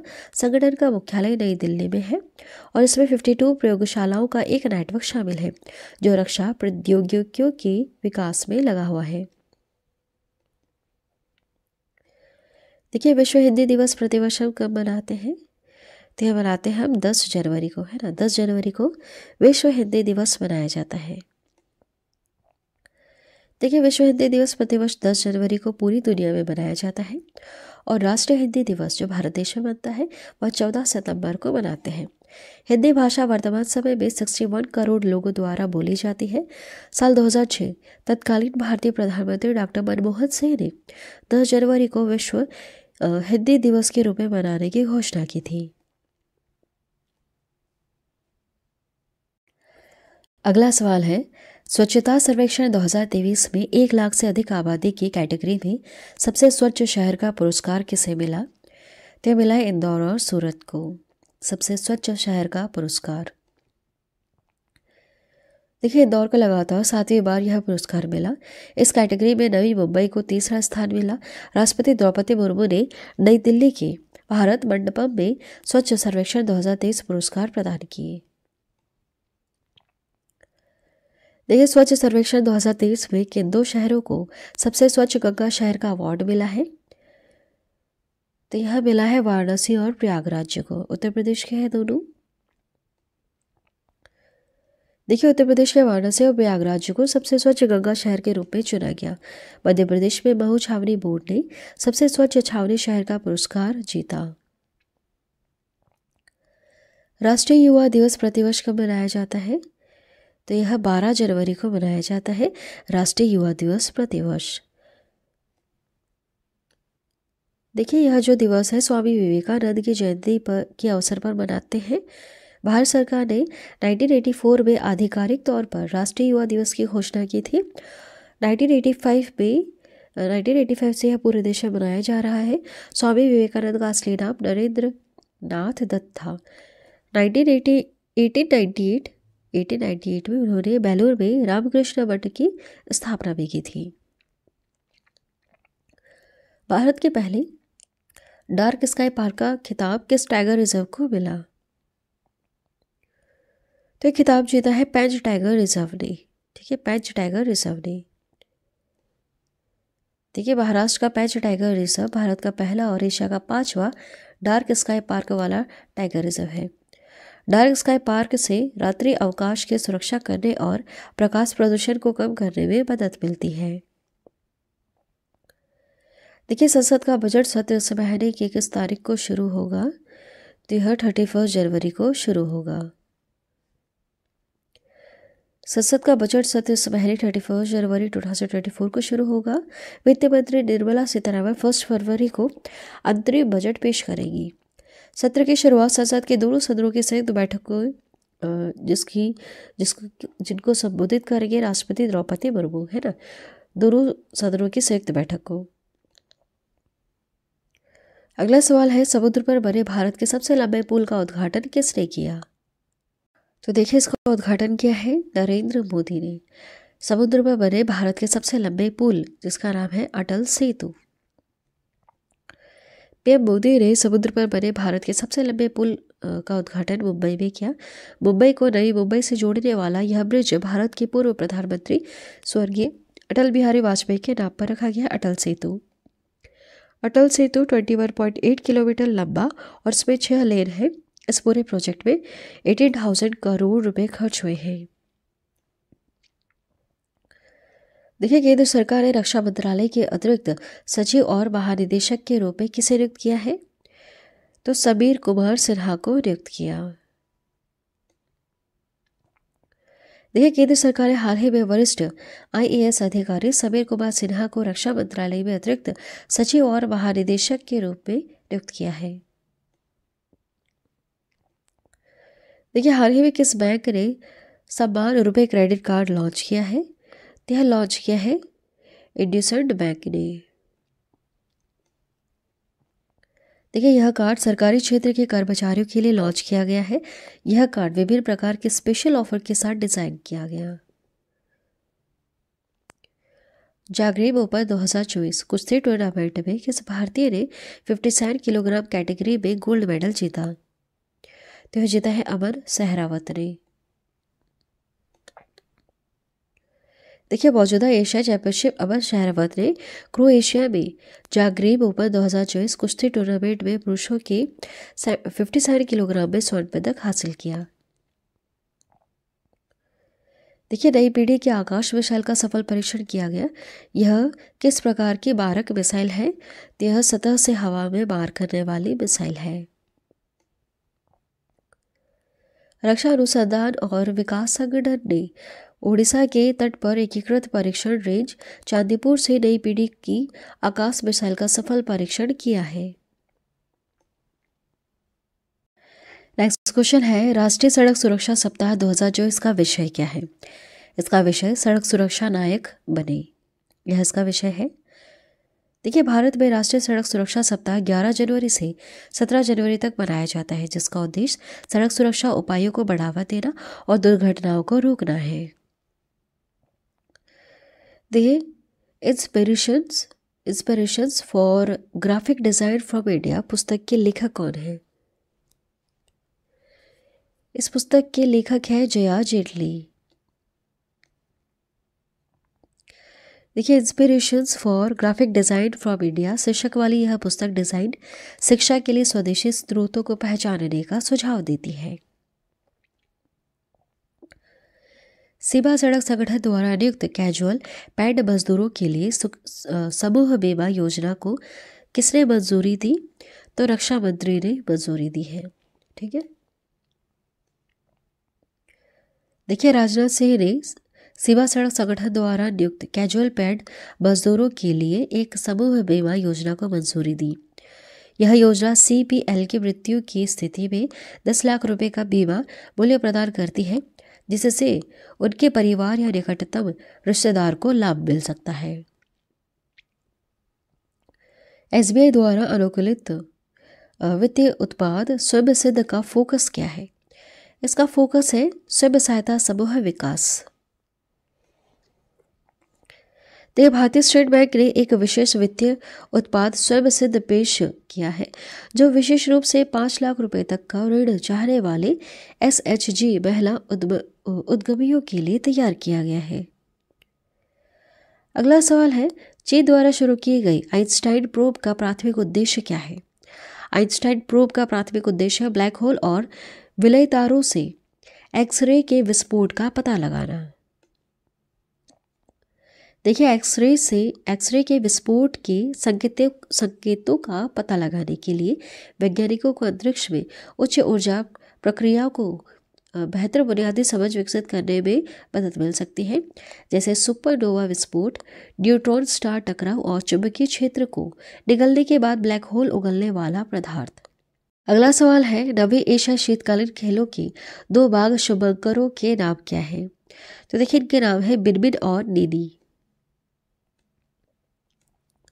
देखिए, साइबेरियाई बाघों का प्रतिनिधित्व करने वाले शुभंकर बिनबिन और नीनी पूर्वोत्तर की प्राकृतिक और सांस्कृतिक विरासत, विशेष रूप से साइबेरियाई बाघ संस्कृति का प्रतीक है।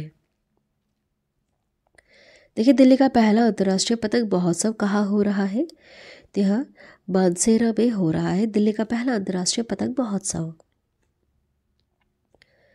देखिए, पतंग उत्सव का आयोजन दिल्ली विकास प्राधिकरण द्वारा यमुना नदी के तट पर सराय काले खां में स्थित एक बांस पार्क मानसेरा में किया जाता है। पतंग उत्सव का उद्घाटन मकर संक्रांति त्योहार से एक दिन पहले किया जाता है। अगला सवाल है, NSPAAD द्वारा लॉन्च किए गए report fish disease mobile app का उद्देश्य क्या है? तो इसका उद्देश्य है रोग रिपोर्टिंग की सुविधा प्रदान करके भारत के जलीय कृषि उद्योग को मजबूत करना। देखिए, जलीय पशु रोगों के लिए राष्ट्रीय निगरानी कार्यक्रम ने प्रधानमंत्री मत्स्य संपदा योजना के तहत गूगल प्ले स्टोर पर रिपोर्ट फिश डिसीज ऐप पेश किया है। मोबाइल ऐप को मछली किसानों को उनके खेतों में बीमारियों की आसानी से रिपोर्ट करने के लिए एक उपयोगकर्ता अनुकूल मंच प्रदान करके भारत के जलीय कृषि उद्योग को मजबूत करने के लिए डिजाइन किया गया है। नेक्स्ट क्वेश्चन है, काजीरंगा राष्ट्रीय उद्यान में हाल ही में हुई वाटर बर्ड जनगणना कौन सी जनगणना संख्या थी? तो यह 5वीं जनगणना थी, वाटर बर्ड जनगणना, ठीक है, जो काजीरंगा राष्ट्रीय उद्यान में हुई। देखिए, असम में स्थित है काजीरंगा नेशनल पार्क।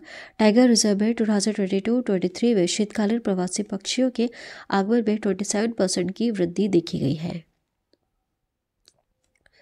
अगला सवाल, सिंगापुर के चांगी हवाई अड्डे ने 2023 में कौन सी उपाधि अर्जित की? तो देखिए, विश्व का सर्वश्रेष्ठ हवाई अड्डा बना है सिंगापुर का चांगी हवाई अड्डा।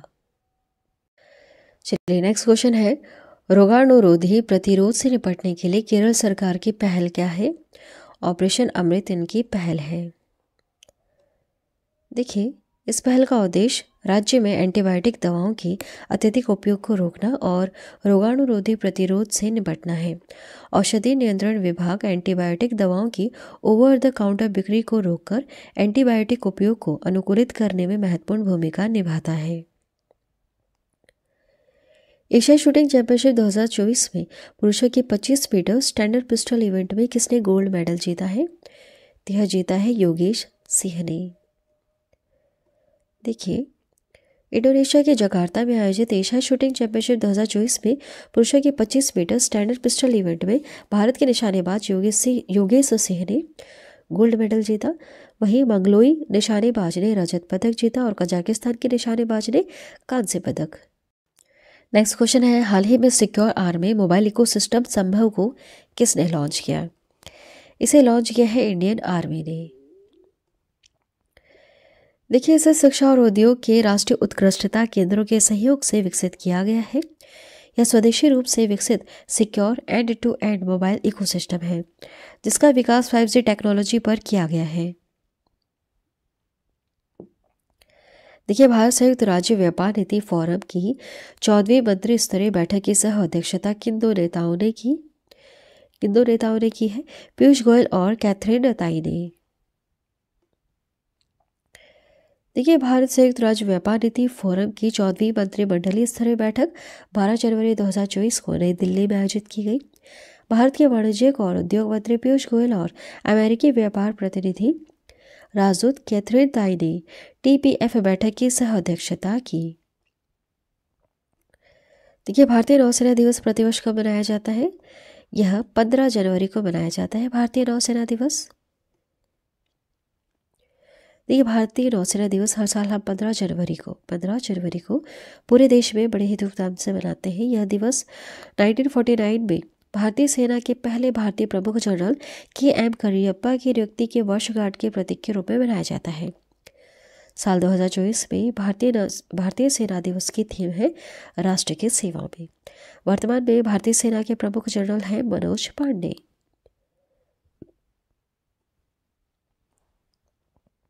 अगला सवाल, हाल ही के ऐतिहासिक चुनाव में ताइवान के राष्ट्रपति के रूप में किसे चुना गया?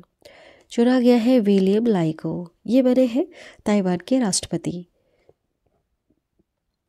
देखिए, संप्रभुता समर्थक डेमोक्रेटिक प्रोग्रेसिव पार्टी के हैं विलियम लाई। 40% वोट हासिल कर अपने पार्टी के लिए अभूतपूर्व रूप से लगातार तीसरी बार राष्ट्रपति पद इन्होंने हासिल किया।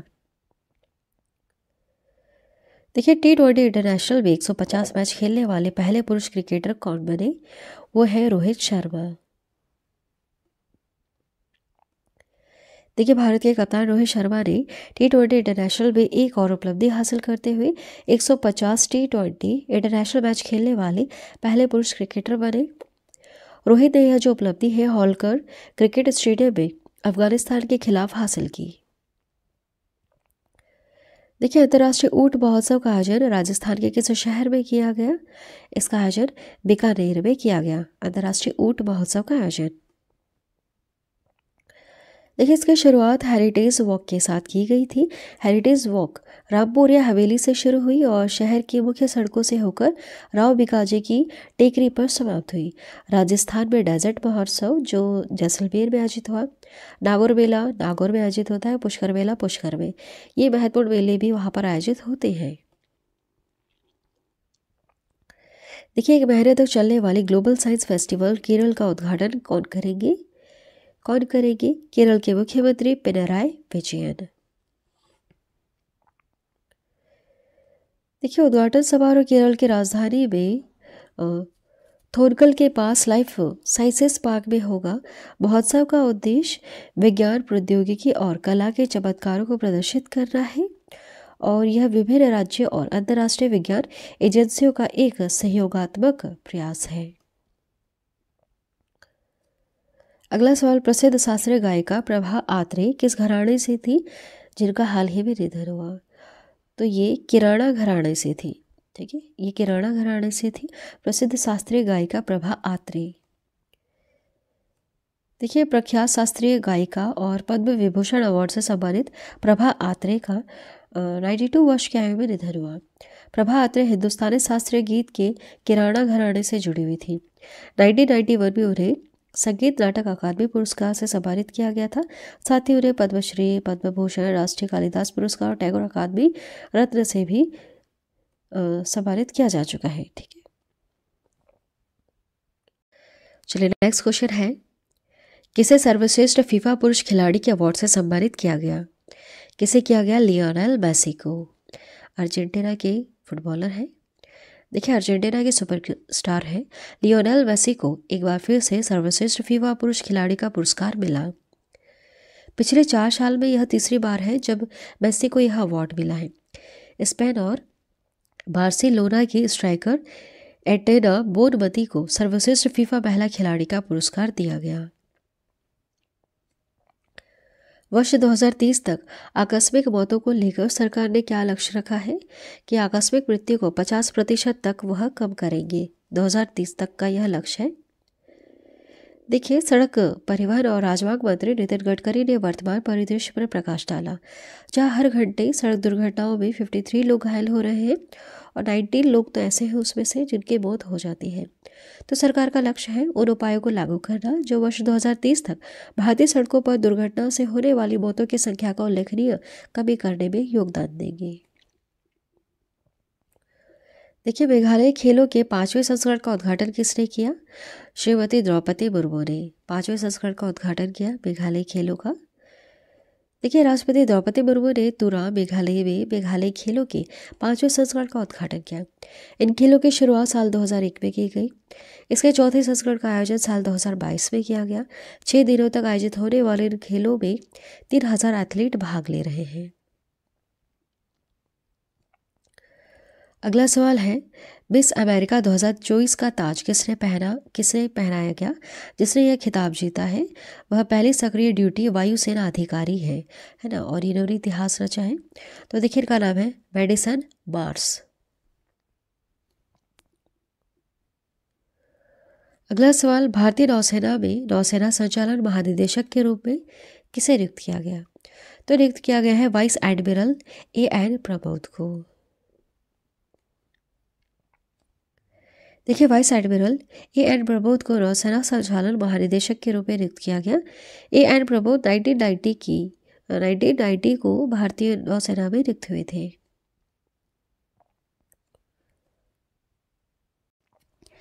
देखिए, नेक्स्ट क्वेश्चन है, हाल ही में भारतीय नौसेना ने अपने किस जहाज को सेवा मुक्त किया है? तो चीता को सेवा मुक्त किया गया है। देखिए, हाल ही में भारतीय नौसेना के जहाज चीता, गुलदार और कुंभीर को 4 दशकों की शानदार सेवा के बाद सेवा मुक्त किया गया। देखिए, भारत ने लिथियम की खोज और खनन के लिए किस देश के साथ करार किया है? तो अर्जेंटीना के साथ करार किया गया है लिथियम की खोज और खनन के लिए। देखिए, इसके तहत खनिज विदेश इंडिया लिमिटेड 5 लिथियम ब्लॉकों की खोज और खनन का काम करेगा। समुद्री अभ्यास अयुत्या भारत और किस देश के नौसेना के बीच आयोजित किया जाता है? तो यह भारत और थाईलैंड की सेना के बीच आयोजित होता है। देखिए, हाल ही में भारतीय नौसेना और रॉयल थाई नेवी के बीच पहला द्विपक्षीय समुद्री अभ्यास अयुत्या का आयोजन किया गया। यह भारत और थाईलैंड के बीच एक द्विपक्षीय अभ्यास है। Pranab my father a daughter remembers पुस्तक के लेखक कौन है? इस पुस्तक की लेखिका उनकी बेटी है शर्मिष्ठा मुखर्जी। देखिए, Pranab my father a daughter remembers किताब की लेखिका पूर्व राष्ट्रपति प्रणब मुखर्जी की बेटी शर्मिष्ठा मुखर्जी है। पुस्तक में वह अपने पिता के जीवन की याद दिलाती है और प्रख्यात नेता के बारे में एक बेटे का दृष्टिकोण प्रदान करती है। देखिए, किस रिजर्व को भारत के पहले डार्क स्काई पार्क के रूप में नामित किया गया है? तो नामित किया गया है पेंच टाइगर रिजर्व को। ठीक है, देखिए, पेंच टाइगर रिजर्व को भारत के पहले डार्क स्काई पार्क के रूप में सम्मानित किया गया, जो इसे तारों को देखने और खगोल विज्ञान के प्रति उत्साही लोगों के लिए एक आदर्श स्थान बनाता है। पेंच टाइगर रिजर्व अपने बाघ संरक्षण प्रयासों के लिए प्रसिद्ध है। यह मध्य प्रदेश और महाराष्ट्र तक फैला हुआ है।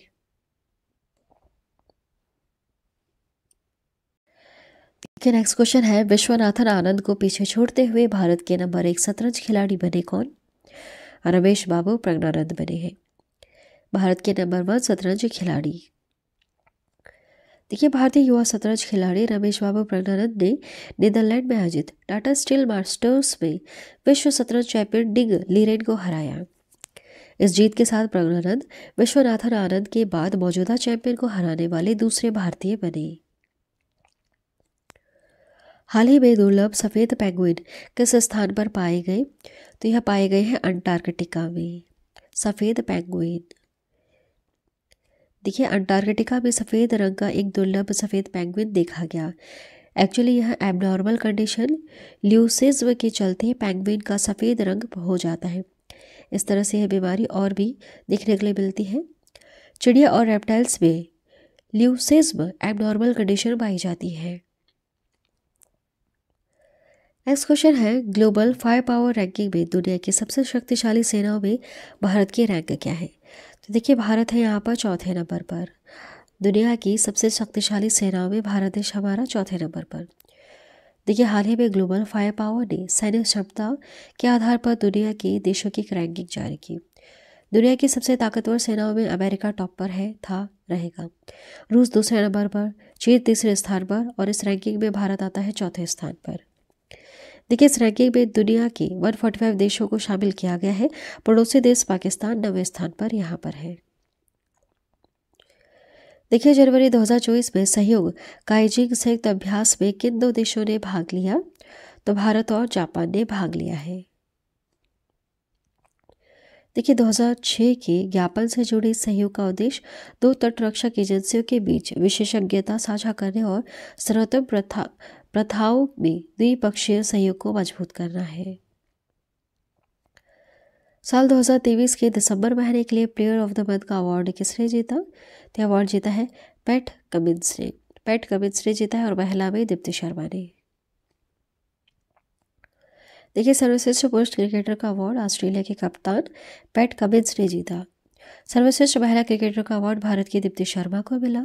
आईसीसी हर महीने इंटरनेशनल क्रिकेट में सर्वश्रेष्ठ प्रदर्शन करने वाले खिलाड़ियों को player of the month award से सम्मानित करता है। देखिए uncommon love the early life of Sudha Narayana Murthy किसने लिखी है? तो यह पुस्तक लिखी है चित्रा बनर्जी दिव्या करुणी ने। देखिए जो पुस्तक है भारत के सबसे सम्मानित जोड़ों में से एक इन्फोसिस के सह संस्थापक सुधा और नारायण मूर्ति के जीवन का एक अंतरंग दृश्य प्रस्तुत करती है। असम राज्य के सर्वोच्च सम्मान असम वैभव से किसे सम्मानित किया जाएगा?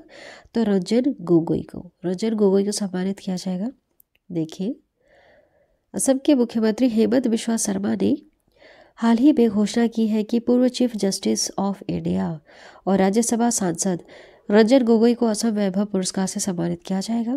असम वैभव राज्य का सर्वोच्च नागरिक सम्मान CGI रंजन गोगोई की अध्यक्षता वाली 5 जजों की जो बेंच थी उन्होंने 2019 में अयोध्या राम मंदिर पर अहम निर्णय लिया था। देखिए भारत सरकार ने राज्य के पहले ग्रीन अमोनिया प्लांट के लिए किसके साथ समझौता किया है? तो आइनॉक्स एयर प्रोडक्ट्स के साथ समझौता किया। देखिए इस प्रोजेक्ट पर कुल $3 बिलियन अमेरिकी डॉलर खर्च किए जाएंगे। इस प्लांट में ग्रीन लिक्विड अमोनिया का उत्पादन किया जाएगा। देखिए भारत की पहली सौर ऊर्जा संचालित नाव अयोध्या में किस नदी पर मिलेगी? तो यह सरयू नदी पर देखने के लिए मिलेगी भारत की पहली सौर ऊर्जा संचालित नाव। देखिए भारत में पहली बार उत्तर प्रदेश के अयोध्या स्थित सरयू नदी में सौर ऊर्जा से चलने वाली नाव चलाई जाएगी। यह एक डुअल मोड ऑपरेटिंग नाव है जो 100% सौर विद्युत ऊर्जा बेस पर आधारित है।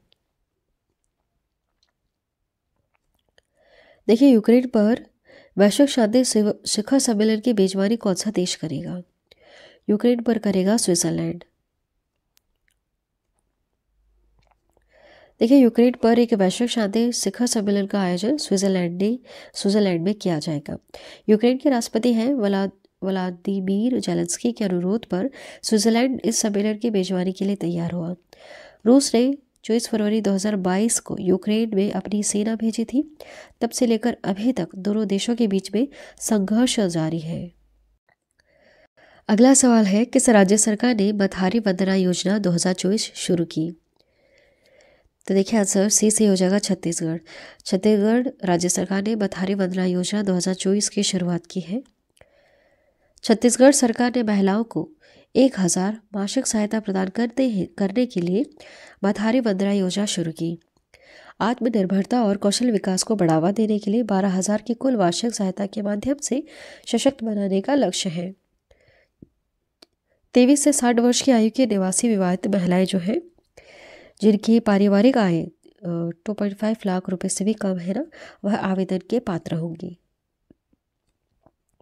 देखिए किस IIT ने भविष्य की तकनीक के लिए ए मोबिलिटी लैब लॉन्च करने के लिए अल्टियर के साथ साझेदारी की है?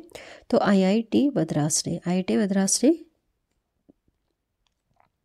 देखिए आईआईटी मद्रास और अल्टियर ने मिलकर मोबिलिटी सिमुलेशन लैब की स्थापना की है, जो इलेक्ट्रॉनिक मोबिलिटी के क्षेत्र में उन्नत अनुसंधान और प्रशिक्षण के लिए एक अग्रणी पहल है। देखिए नेक्स्ट क्वेश्चन, विश्व आर्थिक मंच भारत के किस राज्य में स्वास्थ्य देखभाल और जीवन विज्ञान पर आधारित केंद्र स्थापित करेगा? किस राज्य में? तो तेलंगाना राज्य में। देखिए विश्व आर्थिक मंच ने स्वास्थ्य देखभाल और जीवन विज्ञान पर केंद्रित चौथी औद्योगिक क्रांति के लिए अपना एक केंद्र हैदराबाद तेलंगाना में स्थापित करने जा रहा है। C4IR तेलंगाना एक स्वायत्त गैर लाभकारी संगठन होगा और भारत में विश्व आर्थिक मंच का एकमात्र संगठन होगा। किस राज्य ने नवा पके पागा हॉर्नबिल महोत्सव बनाया? यह बनाया है अरुणाचल प्रदेश ने नवा पके पागा हॉर्नबिल महोत्सव। देखिए यह त्यौहार वन्यजीव संरक्षण पर केंद्रित है, जिसमें हॉर्नबिल पर विशेष जोर दिया गया। मुख्यमंत्री पेमा खांडू ने 2019 में PPHF को राज्य उत्सव घोषित किया था। मान्यता देने के लिए 16 से 18 जनवरी 2015 के दौरान पहली बार PPHF का आयोजन किया गया। इस वर्ष PPHF की थीम रखी गई लेट आवर हॉर्नबिल रिमेन, है ना। चलिए नेक्स्ट क्वेश्चन है, अयोध्या के राम मंदिर को समर्पित स्मारक डाक टिकटों की एक सीरीज किसने लॉन्च की? नरेंद्र मोदी, इन्होंने लॉन्च की। देखिए प्रधानमंत्री नरेंद्र मोदी ने अयोध्या के राम मंदिर को समर्पित स्मारक डाक टिकटों की एक सीरीज और दुनिया भर के टिकटों वाली एक पुस्तक जारी की। 6 अलग अलग डिजाइन के साथ ये टिकट श्री राम जन्मभूमि मंदिर के सार को दर्शाता है। देखिए सीएम जगनमोहन रेड्डी द्वारा उद्घाटन की गई स्टैच्यू ऑफ सोशल जस्टिस की ऊंचाई कितनी है? तो इसकी ऊंचाई है 206 फीट। ठीक है 206 फीट। देखिए आंध्र प्रदेश के मुख्यमंत्री जगनमोहन रेड्डी विजयवाड़ा में डॉक्टर भीमराव अम्बेडकर जी को समर्पित 206 फुट ऊंची सामाजिक न्याय की प्रतिमा का अनावरण करने के लिए तैयार है। विजयवाड़ा के स्वराज मैदान में 404 करोड़ रुपए की लागत से एक अनुभव केंद्र और अन्य सुविधाओं के साथ डॉक्टर भीमराव अम्बेडकर की विशाल प्रतिमा बनाई गई। अगला सवाल है, पूर्वी नौसेना कमान के चीफ स्टाफ ऑफिसर ऑपरेशन के रूप में किसे नियुक्त किया गया? तो देखिए शांतनु झा को नियुक्त किया गया है। शांतनु झा को पूर्वी नौसेना कमान के मुख्यालय के चीफ स्टाफ ऑफिसर ऑपरेशन के रूप में नियुक्त किया गया। नेक्स्ट क्वेश्चन है, T20 इंटरनेशनल में सर्वाधिक शतक लगाने का रिकॉर्ड किस बल्लेबाज ने बनाया? तो रोहित शर्मा ने बनाया है। देखिए भारतीय कप्तान रोहित शर्मा ने T20 इंटरनेशनल में अपना 5वां शतक जड़ दिया। रोहित ने बेंगलुरु के एन चिन्नास्वामी स्टेडियम में अफगानिस्तान के खिलाफ तीसरे और अंतिम T20 मैच में यह शतक जड़ा है। इस मामले में उन्होंने सूर्य कुमार यादव और ग्लेन मैक्सवेल को पीछे छोड़ दिया, जिनके नाम पर 4-4 शतक दर्ज है। देखिए अगला सवाल है, द्विपक्षीय श्रृंखला के लिए ICC द्वारा नियुक्त पहली महिला तटस्थ अंपायर कौन होगी? तो वो है सू रेडफर्न। देखिए उन्हें ऑस्ट्रेलिया और दक्षिण अफ्रीका के बीच आगामी ICC महिला चैंपियनशिप और T20 मैचों के लिए नामित किया गया।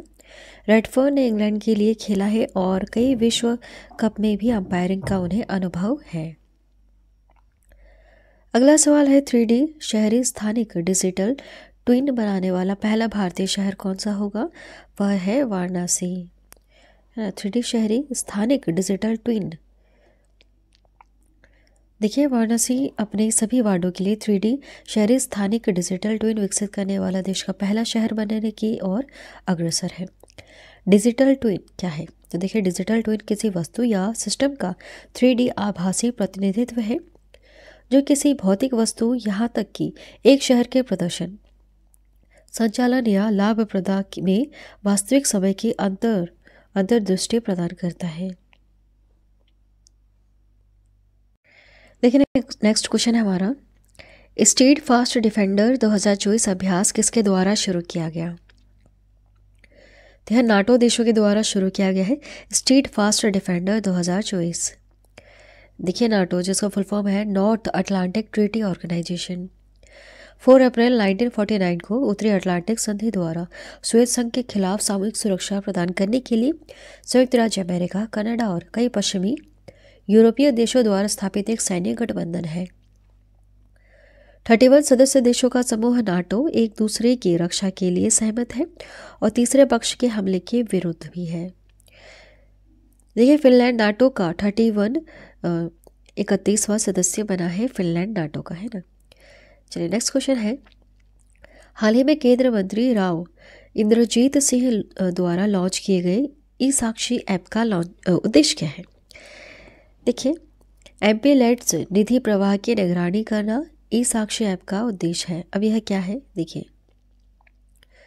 सांसद स्थानीय क्षेत्र विकास योजना जो एमपी-लेड्स है 23 दिसंबर 1993 को शुरू हुई थी ताकि सांसदों को एक ऐसा तंत्र दिया जा सके जिससे वे स्थानीय लोगों की ज़रूरतों के अनुसार स्थायी सामुदायिक परिसंपत्तियों के निर्माण और सामुदायिक बुनियादी ढांचे सहित बुनियादी सुविधाएं प्रदान करने के लिए विकासकारी कार्यों की सिफारिश कर सके। ठीक है, देखिए एमपी-लेड्स ई साक्षी मोबाइल एप्लीकेशन को सांसदों द्वारा अपने निर्वाचन क्षेत्रों में विकास परियोजनाओं के साथ जोड़ने और प्रबंध करने के तरीकों में क्रांतिकारी बदलाव लाने के लिए डिज़ाइन किया गया है। अगला सवाल है, नवा तमिलनाडु अंतर्राष्ट्रीय गुब्बारा महोत्सव कहाँ आयोजित हुआ? तो इसका आयोजन किया गया है तमिलनाडु के पोलाची में।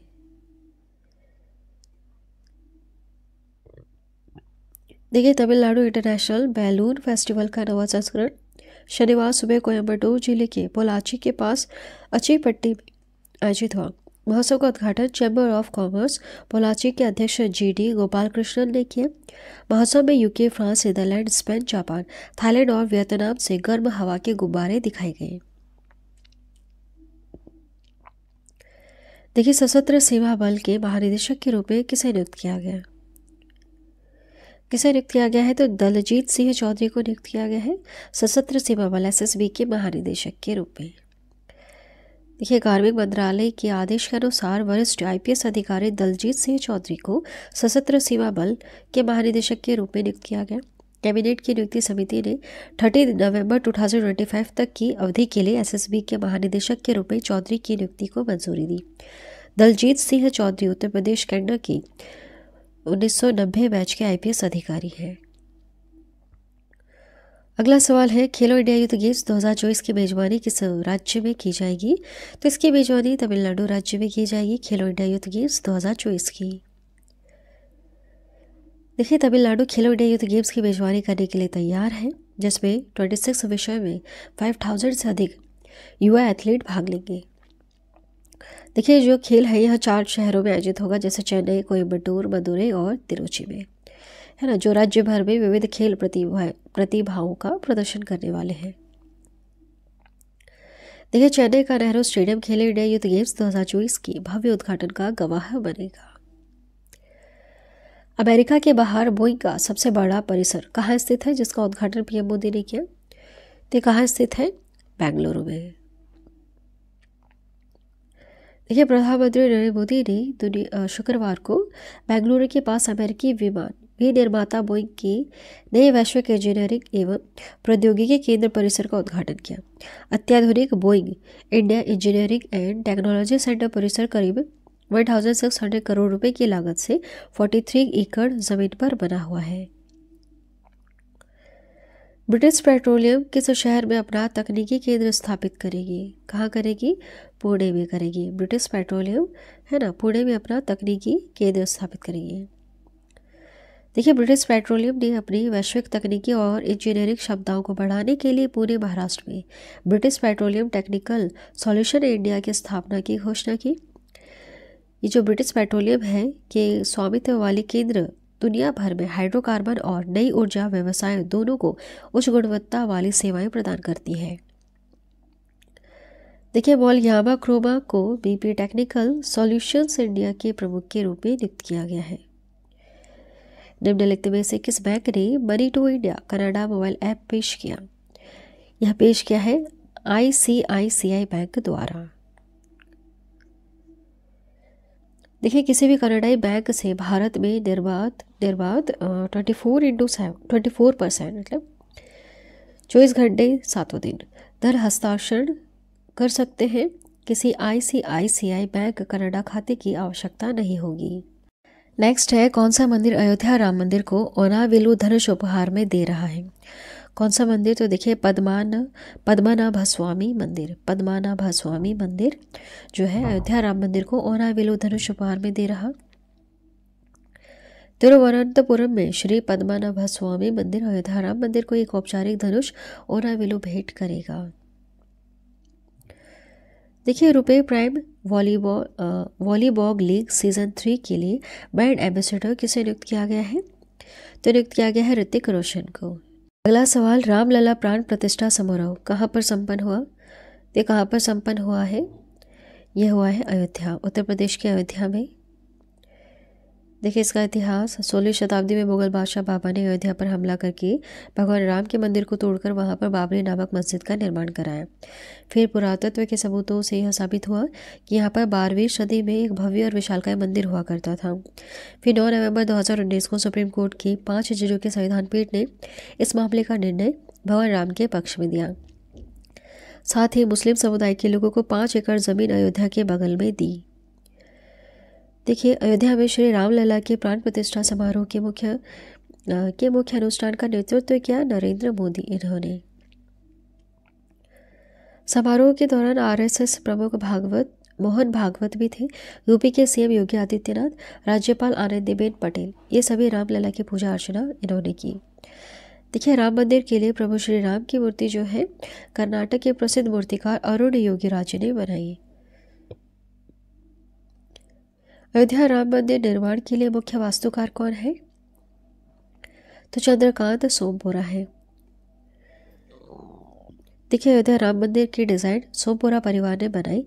मुख्य वास्तुकार चंद्रकांत सोमपुरा ने अपने 2 बेटों निखिल सोमपुरा और आशीष सोमपुरा की सहायता से मंदिर का डिजाइन तैयार किया। सोमपुरा परिवार के द्वारा ही गुजरात के गिर के सोमनाथ में सोमनाथ मंदिर का भी निर्माण किया गया। देखिए उड़ीसा के अंगुल जिले के तालचेर में वाटिका परियोजना में महानदी कोलफील्ड्स लिमिटेड के निवेश का प्राथमिक उद्देश्य क्या है? तो देखिए सांस्कृतिक विरासत जागरूकता है। वाटिका परियोजना का प्राथमिक फोकस भगवान जगन्नाथ से जुड़ी समृद्ध सांस्कृतिक विरासत के बारे में जागरूकता पैदा करना, तालचेर अंगुल की सांस्कृतिक विरासत के संरक्षण में योगदान देना है। देखिए किसे हाल ही में सशस्त्र सीमा बल का महानिदेशक नियुक्त किया गया? दलजीत सिंह चौधरी को। यह वरिष्ठ भारतीय पुलिस सेवा अधिकारी दलजीत सिंह चौधरी को सशस्त्र सीमा बल का महानिदेशक नियुक्त किया गया। दलजीत सिंह जो उत्तर प्रदेश के कैडर की 1990 बैच के IPS अधिकारी SSB नेपाल और भूटान के साथ भारत की सीमाओं की रक्षा करता है। देखिए मानसेन ने एशियाई मैराथन चैंपियनशिप जीती। एशियाई मैराथन चैंपियनशिप 2024 आयोजित हुई है हांगकांग में। देखिए एशियाई मैराथन खिताब जीतने वाले केवल दूसरे भारतीय बने हैं मानसिंह। गोभी थानाकल 2017 में एशियाई मैराथन चैंपियनशिप का खिताब जीतने वाले पहले भारतीय पुरुष थे। देखिए भारत अंतर्राष्ट्रीय विज्ञान महोत्सव का आयोजन किस राज्य में किया गया है? हरियाणा राज्य में। भारत अंतर्राष्ट्रीय विज्ञान महोत्सव 2023 का आयोजन 17 से 20 जनवरी 2024 तक हरियाणा में किया गया। इसका समापन राज्य के मुख्यमंत्री मोहन लाल खट्टर की उपस्थिति में भी किया गया। देखिए नेक्स्ट क्वेश्चन, संयुक्त राष्ट्र महासभा के 78 सत्र के अध्यक्ष कौन है जो इस समय भारत की यात्रा पर है? तो वो है डेनिस फ्रांसिस। संयुक्त राष्ट्र महासभा के 78 सत्र के अध्यक्ष डेनिस फ्रांसिस भारत की 5 दिवसीय यात्रा पर नई दिल्ली पहुंचे। विदेश मंत्रालय ने कहा यह यात्रा भारत संयुक्त राष्ट्र संबंधों को आगे बढ़ाने और भारत की प्राथमिकताओं और वैश्विक चुनौतियों पर विचार का आदान प्रदान करने का एक अवसर है। 26 जनवरी को गणतंत्र दिवस के अवसर पर फ्रांसिस जो है महाराष्ट्र के गणतंत्र जो दिवस परेड थी ना, वहाँ पर राजकीय अतिथि के रूप में शामिल हुए थे।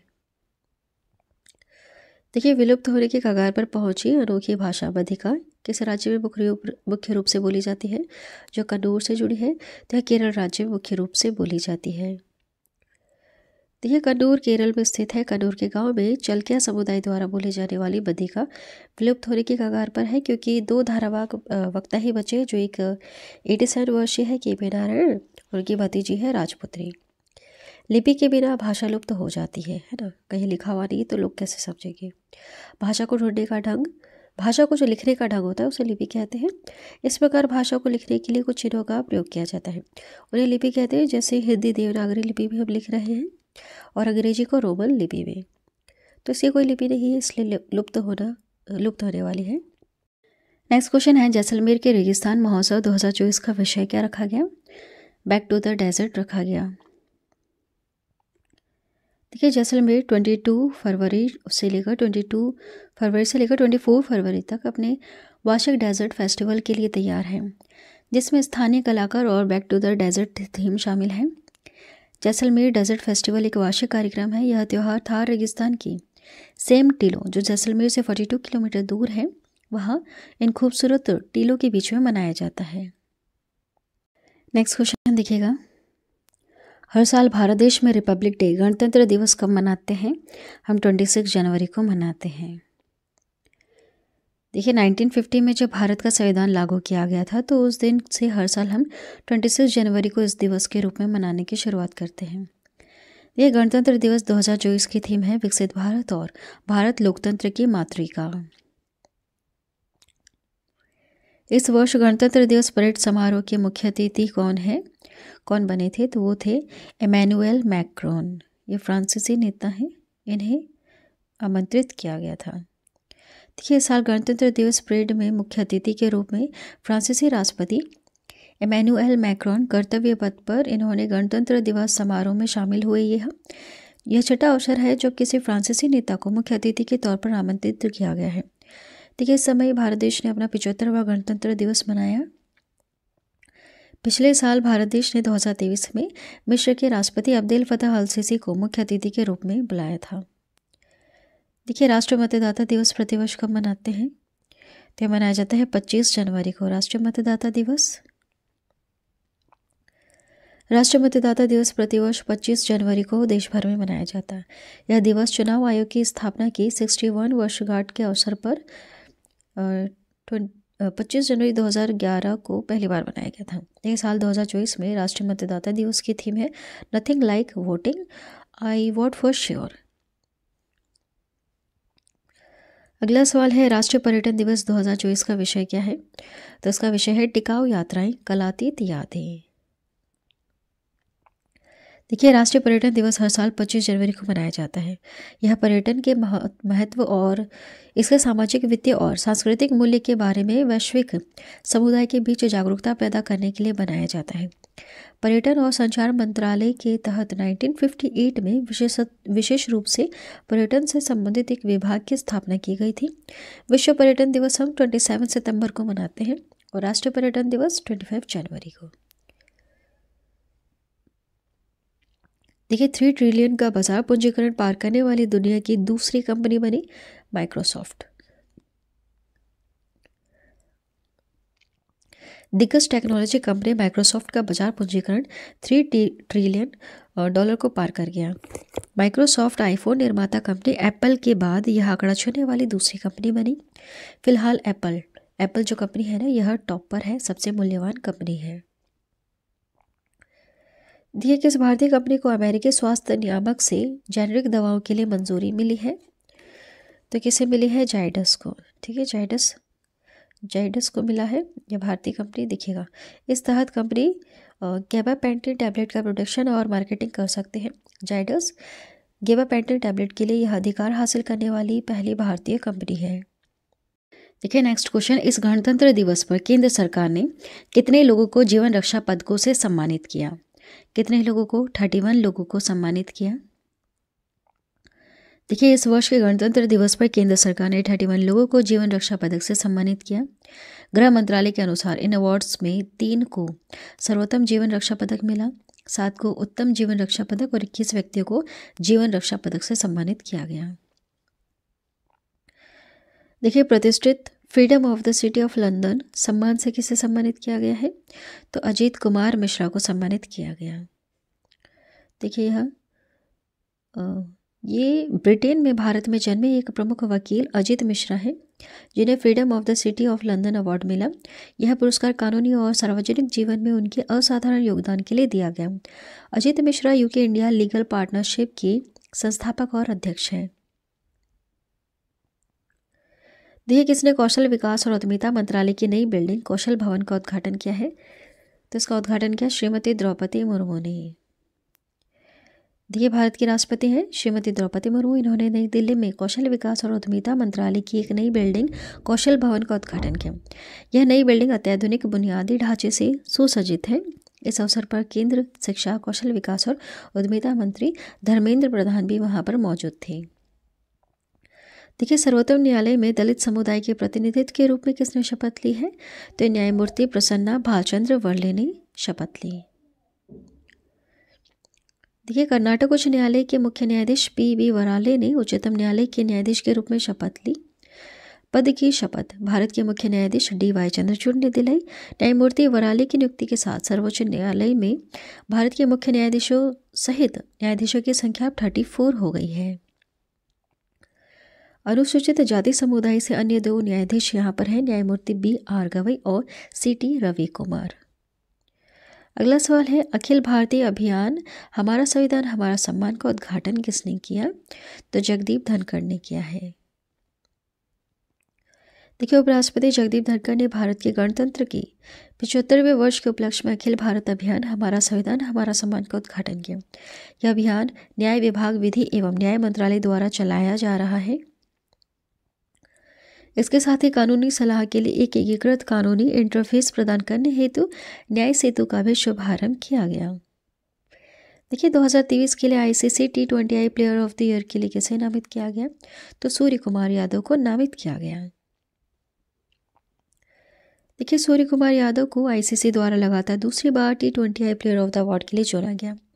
सूर्य कुमार ने इस वर्ष भी T20I क्रिकेट में शानदार प्रदर्शन किया। उन्होंने वेस्टइंडीज, ऑस्ट्रेलिया, दक्षिण अफ्रीका और श्रीलंका के खिलाफ शानदार बल्लेबाजी की। देखिए, ऑस्कर 2024 के लिए नॉमिनेट हुई documentary film To Kill a Tiger का निर्देशन किसने किया है? तो निशा पाहुजा ने इसका निर्देशन किया। देखिए, हाल ही में 96th अकादमी पुरस्कार ऑस्कर अवार्ड 2024 के लिए documentary film To Kill a Tiger को सर्वश्रेष्ठ डॉक्यूमेंट्री फीचर फिल्म कैटेगरी में नॉमिनेट किया गया। यह डॉक्यूमेंट्री फिल्म झारखंड की एक नाबालिग लड़की की कहानी पर आधारित। इसका निर्देशन भारतीय कनाडाई फिल्म मेकर निशा पाहुजा ने किया है। देखिए, ऑस्कर 2024 के विजेताओं की घोषणा 10 मार्च को की जाएगी, है ना। चलिए, अगला सवाल है, एशियाई मैराथन चैंपियनशिप में स्वर्ण पदक जीतने वाले दूसरे भारतीय कौन है? मानसी हैं। और पहले नंबर पे कौन थे? गोपी थोनाकल। देखिए, मानसी एशियाई मैराथन चैंपियनशिप में स्वर्ण पदक जीतने वाले केवल दूसरे भारतीय पुरुष एथलीट। 34 वर्षीय मानसी जो है, इन्होंने रिकॉर्ड बनाया 2 घंटे 14 मिनट और 19 सेकंड का और गोल्ड मेडल जीता। गोपी जो थोनाकल है, साल 2017 में एशियाई मैराथन चैंपियनशिप का खिताब जीतने वाले पहले भारतीय पुरुष एथलीट थे। देखिए, काफ़ी ज़्यादा इंपॉर्टेंट क्वेश्चन। कर्पूरी ठाकुर को भारत रत्न मरणोपरांत से सम्मानित किया जाएगा। वह किस राज्य के पूर्व मुख्यमंत्री थे? बिहार राज्य के पूर्व मुख्यमंत्री थे। देखिए, बिहार के पूर्व मुख्यमंत्री कर्पूरी ठाकुर को भारत रत्न से सम्मानित किया जाएगा। वह 2 बार बिहार के मुख्यमंत्री रह चुके। गौरतलब है कि 24 जनवरी को ही कर्पूरी ठाकुर की 100वीं जयंती मनाई गई और उसी दिन घोषणा की गई। वह पिछड़े वर्गों के हितों की वकालत करने वाले नेता थे। यह पहली बार हुआ जब 1970 में से लेकर जून 1971 तक वह राज्य के मुख्यमंत्री थे। उनका जन्म 24 जनवरी 1924 को समस्तीपुर, बिहार में हुआ था। अगला सवाल देखिए, राष्ट्रीय बालिका दिवस हर साल हम कब मनाते हैं? तो मनाते हैं 24 जनवरी को राष्ट्रीय बालिका दिवस। देखिए, हर साल पूरे देश में 24 जनवरी को राष्ट्रीय बालिका दिवस मनाया जाता है। इसका उद्देश्य बालिकाओं के अधिकारों और उनके सामने आने वाले मुद्दों के बारे में जागरूकता फैलाना। इस दिवस की शुरुआत 2008 में की गई। देश में इस समय बालिकाओं के अधिकारों का जो समर्थन करती है, ऐसी बहुत सारी योजनाएं हैं। प्रमुख इसमें से है सुकन्या समृद्धि योजना, CBSE उड़ान योजना, बेटी बचाओ बेटी पढ़ाओ जैसी प्रमुख योजनाएं शामिल हैं। अब देखिए नेक्स्ट क्वेश्चन, हाल ही में तुर्की ने नाटो में शामिल होने के लिए स्वीडन की बोली का समर्थन किया। नाटो का मुख्यालय कहाँ पर है? ब्रुसेल्स में है। देखिए, नाटो 4 अप्रैल 1949 को उत्तरी अटलांटिक संधि हस्ताक्षर के बाद स्थापित हुई है। इसका मुख्यालय ब्रुसेल्स, बेल्जियम में। यह संगठन 31 स्वतंत्र सदस्य राष्ट्रों का गठबंधन है। फिनलैंड नाटो का नवीनतम सदस्य है। तुर्की के राजनेताओं ने मंगलवार को नाटो में स्वीडन की सदस्यता का समर्थन किया है। देखिए, भारत ने टिड्डियों से उत्पन्न खतरे का मुकाबला करने के लिए 40,000 लीटर मैलाथियन भेजकर किस देश की सहायता की है? अफगानिस्तान देश की सहायता की। देखिए, मैलाथियन को ईरान के चाबहार बंदरगाह के माध्यम से काबुल ले जाया गया। तालिबान नियंत्रित कृषि मंत्रालय ने सहायता के लिए आभार व्यक्त किया। यह सहायता न केवल अफगानिस्तान में तत्काल टिड्डियों से खतरा जो है उसे निजात दिलाएगी, बल्कि पड़ोसी मध्य एशियाई देशों में टिड्डियों के प्रसार को रोकने में भी योगदान देगी। नेक्स्ट है, किस भारतीय प्रौद्योगिकी संस्थान ने एक भारत श्रेष्ठ भारत के तहत युवा संगम कार्यक्रम के तीसरे चरण की मेजबानी किसने की है? तो IIT गुवाहाटी ने। देखिए, एक भारत श्रेष्ठ भारत के तहत युवा संगम कार्यक्रम के चरण 3 की सफलतापूर्वक मेजबानी IIT गुवाहाटी द्वारा की गई। इस पहल का उद्देश्य देश के युवाओं के बीच लोगों के बीच संबंधों को बढ़ावा देना। कार्यक्रम में सांस्कृतिक आदान प्रदान, गहन सीखने के अनुभव और पर्यटन परंपराओं विकास, लोगों के बीच जुड़ाव और प्रौद्योगिकी पर केंद्र विभिन्न गतिविधियां शामिल हैं। देखिए, जनवरी 2024 में भारत ने किस पश्चिमी एशियाई देश के साथ सूचना प्रौद्योगिकी के क्षेत्र में सहयोग के लिए एक समझौता ज्ञापन पर हस्ताक्षर किए? किस पश्चिमी एशियाई देश के साथ? ओमान के साथ। देखिए, भारत के इलेक्ट्रॉनिक्स और सूचना प्रौद्योगिकी मंत्रालय और ओमान के परिवहन, संचार और सूचना प्रौद्योगिकी मंत्रालय के बीच समझौता ज्ञापन पर हस्ताक्षर हुए। MOU का उद्देश्य सूचना प्रौद्योगिकी के क्षेत्र में आपसी सहयोग, प्रौद्योगिकियों, सूचनाओं को साझा करने और निवेश के माध्यम से व्यापक सहयोग को बढ़ावा देना है। यह समझौता IIT क्षेत्र में सरकार से सरकार और बिजनेस टू बिजनेस दोनों द्विपक्षीय सहयोग को बढ़ाएगा। चलिए, अगला सवाल है, भारतीय वायुसेना IAF ने किन देशों के साथ डेजर्ट नाइट अभ्यास आयोजित किया? किन देशों के साथ? तो देखिए, फ्रांस और संयुक्त अरब अमीरात के साथ। देखिए, 23 जनवरी 2024 को भारतीय वायुसेना ने फ्रांसीसी वायु और अंतरिक्ष बल और संयुक्त अरब अमीरात वायुसेना के सहयोग से अभ्यास डेजर्ट नाइट का आयोजन किया। किस देश ने बच्चों के लिए मलेरिया के खिलाफ दुनिया का पहला नियमित टीकाकरण कार्यक्रम शुरू किया है? तो किसने किया है? कैमरून ने। ठीक है, देखिए, यह जो अभियान है 22 जनवरी को शुरू हुआ और इसे अफ्रीका में मलेरिया से निपटने के प्रयास में एक महत्वपूर्ण मील का पत्थर माना जाता है। यहाँ इस बीमारी के कारण वैश्विक मलेरिया से होने वाली 95% मौतें होती हैं। कार्यक्रम में इस्तेमाल किए जाने वाला जो टीका है ना, मॉस्की रिस्क है, जिसे 2 साल पहले विश्व स्वास्थ्य संगठन WHO ने समर्थन दिया था। देखिए, कैमरून बच्चों के लिए मलेरिया के खिलाफ दुनिया का पहला नियमित टीकाकरण कार्यक्रम शुरू करने वाला पहला देश है।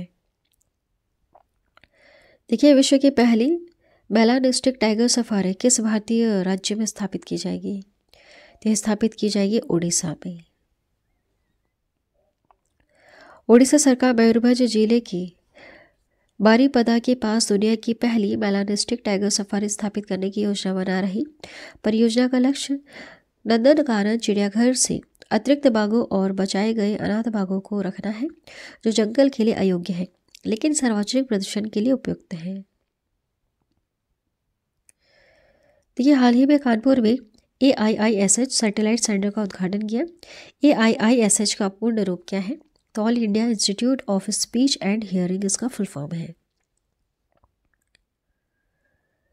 देखिए, AIISH का मतलब all India institute of speech and hearing. Kanpur में उद्घाटन किया गया AIISH सैटेलाइट सेंटर उत्तर भारत में डॉक्टरों को प्रशिक्षण देने और देखभाल प्रदान करने में योगदान देगा। ये 75वें गणतंत्र दिवस समारोह के अतिथि कौन थे? इमैनुअल मैक्रोन थे, है ना। इस साल गणतंत्र दिवस समारोह के मुख्य अतिथि के रूप में फ्रांसीसी राष्ट्रपति नेता इमैनुअल मैक्रोन कर्तव्य पथ पर शामिल हुए थे। भारत इस समय भारत देश में हमने 75वां गणतंत्र दिवस मनाया। पिछले साल मिस्र के राष्ट्रपति अब्देल फताह अल सीसी को बुलाया। चलिए आगे बढ़ते हैं। राष्ट्रीय मतदाता दिवस किस कारण मनाया जाता है? 25 जनवरी को तो मनाते हैं, लेकिन कारण क्या है? भारतीय निर्वाचन आयोग के स्थापना दिवस के उपलक्ष्य में मनाते हैं। देखिए, भारत के चुनाव आयोग के स्थापना दिवस को चिन्हित करने के लिए, जिसे 25 जनवरी 1950 को स्थापित किया गया था, यह 2011 से हर साल मनाया जाता है। विशेष रूप से नए मतदाताओं के लिए नामांकन को प्रोत्साहित करना, सुविधा प्रदान करना और अधिकतम करना, चुनाव में सूचित भागीदारी को बढ़ावा देने के लिए मतदाताओं में जागरूकता फैलाना है। चलिए नेक्स्ट क्वेश्चन है, ऑस्ट्रेलियन ओपन मेंस डबल्स 2024 किसने जीता? तो यह जीता है रोहन बोपन्ना ने, जो भारत के हैं, और मैथ्यू एबडन, जो ऑस्ट्रेलिया के हैं। इस टीम ने जीता है ऑस्ट्रेलियन ओपन मेंस डबल 2024 का खिताब। देखिए, 2 बार अभी तक जो रोहन बोपन्ना है ना भारत देश के, ये 2 बार अभी तक ग्रैंड स्लैम जीत चुके हैं, और ये सबसे उम्र दराज खिलाड़ी हैं जो आज के वक्त में जो खेलते हैं ग्रैंड स्लैम्स। देखिए, मेंस डबल ऑस्ट्रेलियन ओपन 2024 ये बोपन्ना, रोहन बोपन्ना और ऑस्ट्रेलियाई खिलाड़ी मैथ्यू एबडन ने जीता, लेकिन इसके पहले 2017 में मिक्स डबल फ्रेंच ओपन भी यह जीत चुके हैं।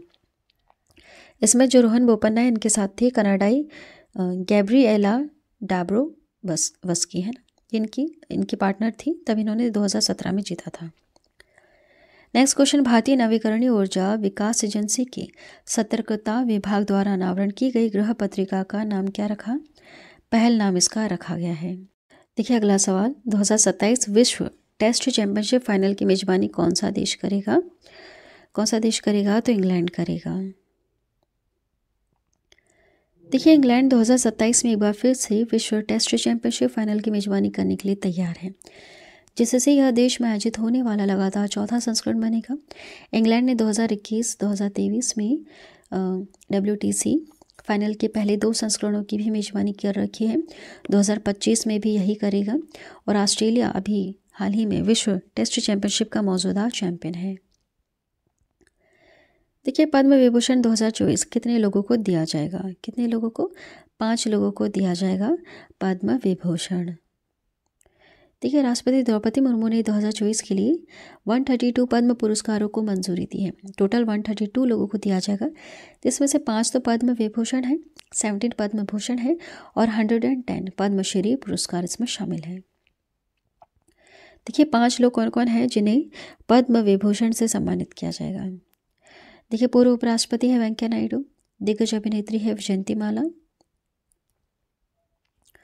प्रसिद्ध नृत्यांगना है पद्मा सुब्रमण्यम, दिग्गज अभिनेता है चिरंजीवी, और सुलभ शौचालय के फाउंडर है बिंदेश्वर पाठक, जिन्हें मरणोपरांत दिया जाएगा।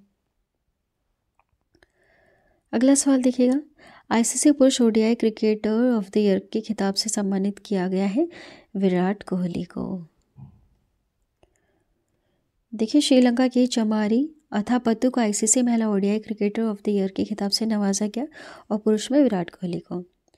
देखिए, मरणोपरांत पद्म विभूषण पाने वाले बिंदेश्वर पाठक का मुख्य कार्य क्या था? अभी हमने देखा कि ये सुलभ शौचालय के फाउंडर थे, है ना। तो देखिए, स्वच्छता और अपशिष्ट प्रबंधन।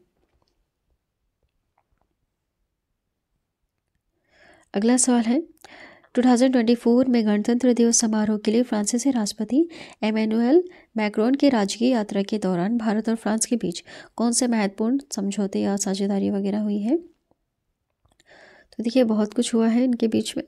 उपरोक्त सभी है ना, बहुत सारे समझौते और साझेदारियाँ हुई हैं। रक्षा औद्योगिक साझेदारी का रोडमैप तैयार हुआ, रक्षा अंतरिक्ष साझेदारी, H-125 हेलीकॉप्टरों के लिए असेंबली लाइन। देखिए, भारत के रक्षा मंत्रालय और फ्रांस के सशस्त्र बल मंत्रालय के बीच रक्षा अंतरिक्ष साझेदारी पर एक आशय पत्र पर हस्ताक्षर किए गए। टाटा एडवांस सिस्टम लिमिटेड और एयरबस ने भारत में H-125 हेलीकॉप्टर के लिए एक असेंबली लाइन स्थापित करने के लिए एक समझौता ज्ञापन MOU पर हस्ताक्षर भी किया। न्यू स्पेस इंडिया लिमिटेड और फ्रांस की एरियन स्पेस SAS ने अंतरिक्ष क्षेत्र में एक समझौता ज्ञापन पर भी हस्ताक्षर किए। देखिए, नेक्स्ट है, 75वें गणतंत्र दिवस 2024 पर वीरता के लिए वायुसेना पदक से सम्मानित महिला IAF अधिकारी कौन थी? ये थी स्क्वाड्रन लीडर निकिता मल्होत्रा।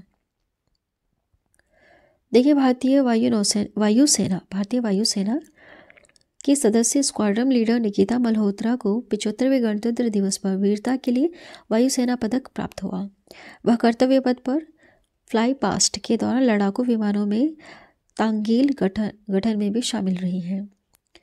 देखिए, इस कंपनी ने बहुभाषी वर्चुअल असिस्टेंट बनाने के उद्देश्य से generative AI platform Bharat GPT launch किया। यह लॉन्च किया है CoRover.ai ने। देखिए, जो CoRover.ai है अपने मानव केंद्रित संवादी AI प्लेटफॉर्म के लिए जाना जाता है और भारत GPT कंपनी का एक क्रांतिकारी नवाचार है। गूगल के साथ CoRover.ai का सहयोग और गूगल क्लाउड प्लेटफॉर्म पर भारत GPT की मेजबानी डेटा संप्रभुता, गोपनीयता, सुरक्षा सुनिश्चित करती है, जिससे इसकी विश्वसनीयता बढ़ती जाती है। तो ये भारत GPT सुविधाओं और क्षमताओं के लिए एक विस्तृत श्रृंखला प्रदान करता है। इसे विभिन्न क्षेत्रों और उद्योगों के संगठनों के लिए मूल्यवान उपकरण बनाया गया है ना, बनाता है। भारत GPT एकमात्र भारतीय स्वदेशी जनरेटिव AI प्लेटफॉर्म है। देखिए, हाल ही में आयोजित नाटो सैन्य अभ्यास का क्या नाम रखा गया, जो शीत युद्ध के बाद सबसे बड़ा प्रतीत होता है, वह है स्ट्रीट फास्ट डिफेंडर अभ्यास। यह नाम रखा गया। शीत युद्ध के बाद सबसे बड़े नाटो अभ्यास को स्ट्रीट फास्ट डिफेंडर 2024 कहा जाता है। इस अभ्यास में संयुक्त राज्य अमेरिका और अन्य नाटो सहयोगी देशों के 90,000 से अधिक सैनिक शामिल हैं। इसमें विमान वाहक और विध्वंसक सहित 50 से अधिक जहाज, 87 से अधिक लड़ाकू जेट, हेलीकॉप्टर और ड्रोन भी इसमें शामिल हुए। नेक्स्ट क्वेश्चन है, ऑस्ट्रेलियन ओपन 2024 का मेंस सिंगल्स का टाइटल किसने जीता? तो देखिए, मेंस सिंगल्स का टाइटल किसने जीता है? जैनिक सिनर ने जीता है। किसने? जैनिक सिनर ने। देखिए, जैनिक सिनर ने ऑस्ट्रेलियन ओपन 2024 में डैनियल मेदवेदेव को हराकर पहला ग्रैंड स्लैम जीता। वह किस देश से बिलोंग करते हैं? इटली कंट्री से बिलोंग करते हैं। देखिए, जैनिक सिनर ने 2024 ऑस्ट्रेलियन ओपन में अपना पहला ग्रैंड स्लैम खिताब जीता। जीतने के लिए उन्होंने डैनियल मेदवेदेव को हराया। 22 साल के ही हैं। ऑस्ट्रेलियन ओपन पुरुष एकल खिताब जीतने वाले सबसे कम उम्र के खिलाड़ी भी हैं। और देखिए, एरिना सबालेंका ने महिला एकल का खिताब जीता। देखिए, किसने हाल ही में सुप्रीम कोर्ट के नए न्यायाधीश के रूप में शपथ ली? किसने ली है? तो प्रसन्ना बी वरालिन ने, है ना। देखिए, सुप्रीम कोर्ट के प्रधान न्यायाधीश DY चंद्रचूड़ ने न्यायमूर्ति वराले को शपथ दिलाई। इस नियुक्ति के साथ सुप्रीम कोर्ट में अब 34 न्यायाधीशों की संख्या। चलिए, लास्ट वाला क्वेश्चन आपके लिए, कमेंट करके बताइए, एशियाई क्रिकेट परिषद ACC के अध्यक्ष के रूप में लगातार तीसरे कार्यकाल के लिए किसे चुना गया? चलिए, आज के वीडियो में इतना ही। आई होप यह वीडियो आपको पसंद आएगी। देखिए, बड़ी ही मेहनत से 200 क्वेश्चंस कवर करवाए हैं। ये सारे काफ़ी ज़्यादा इंपॉर्टेंट है आप लोगों के लिए। वीडियो को पूरा देखने के लिए थैंक यू सो मच। और हमारे दोनों चैनल को अभी सब्सक्राइब कर लेना। एक का नाम है फ्री जीके क्यूज, दूसरे का नाम है फ्री जीके क्यूज 2.0। जो 2.0 वाला जो चैनल है ना, यहाँ पर हम डेली मॉर्निंग में 6 बजे आप लोगों के लिए करंट अफेयर्स की वीडियोज़ लाते हैं। चलिए, वीडियो को पूरा लास्ट तक देखने के लिए ना बहुत ज़्यादा थैंक यू। और हमारे चैनल को जो आप इतना सारा प्यार दे रहे हैं उसके लिए भी थैंक यू।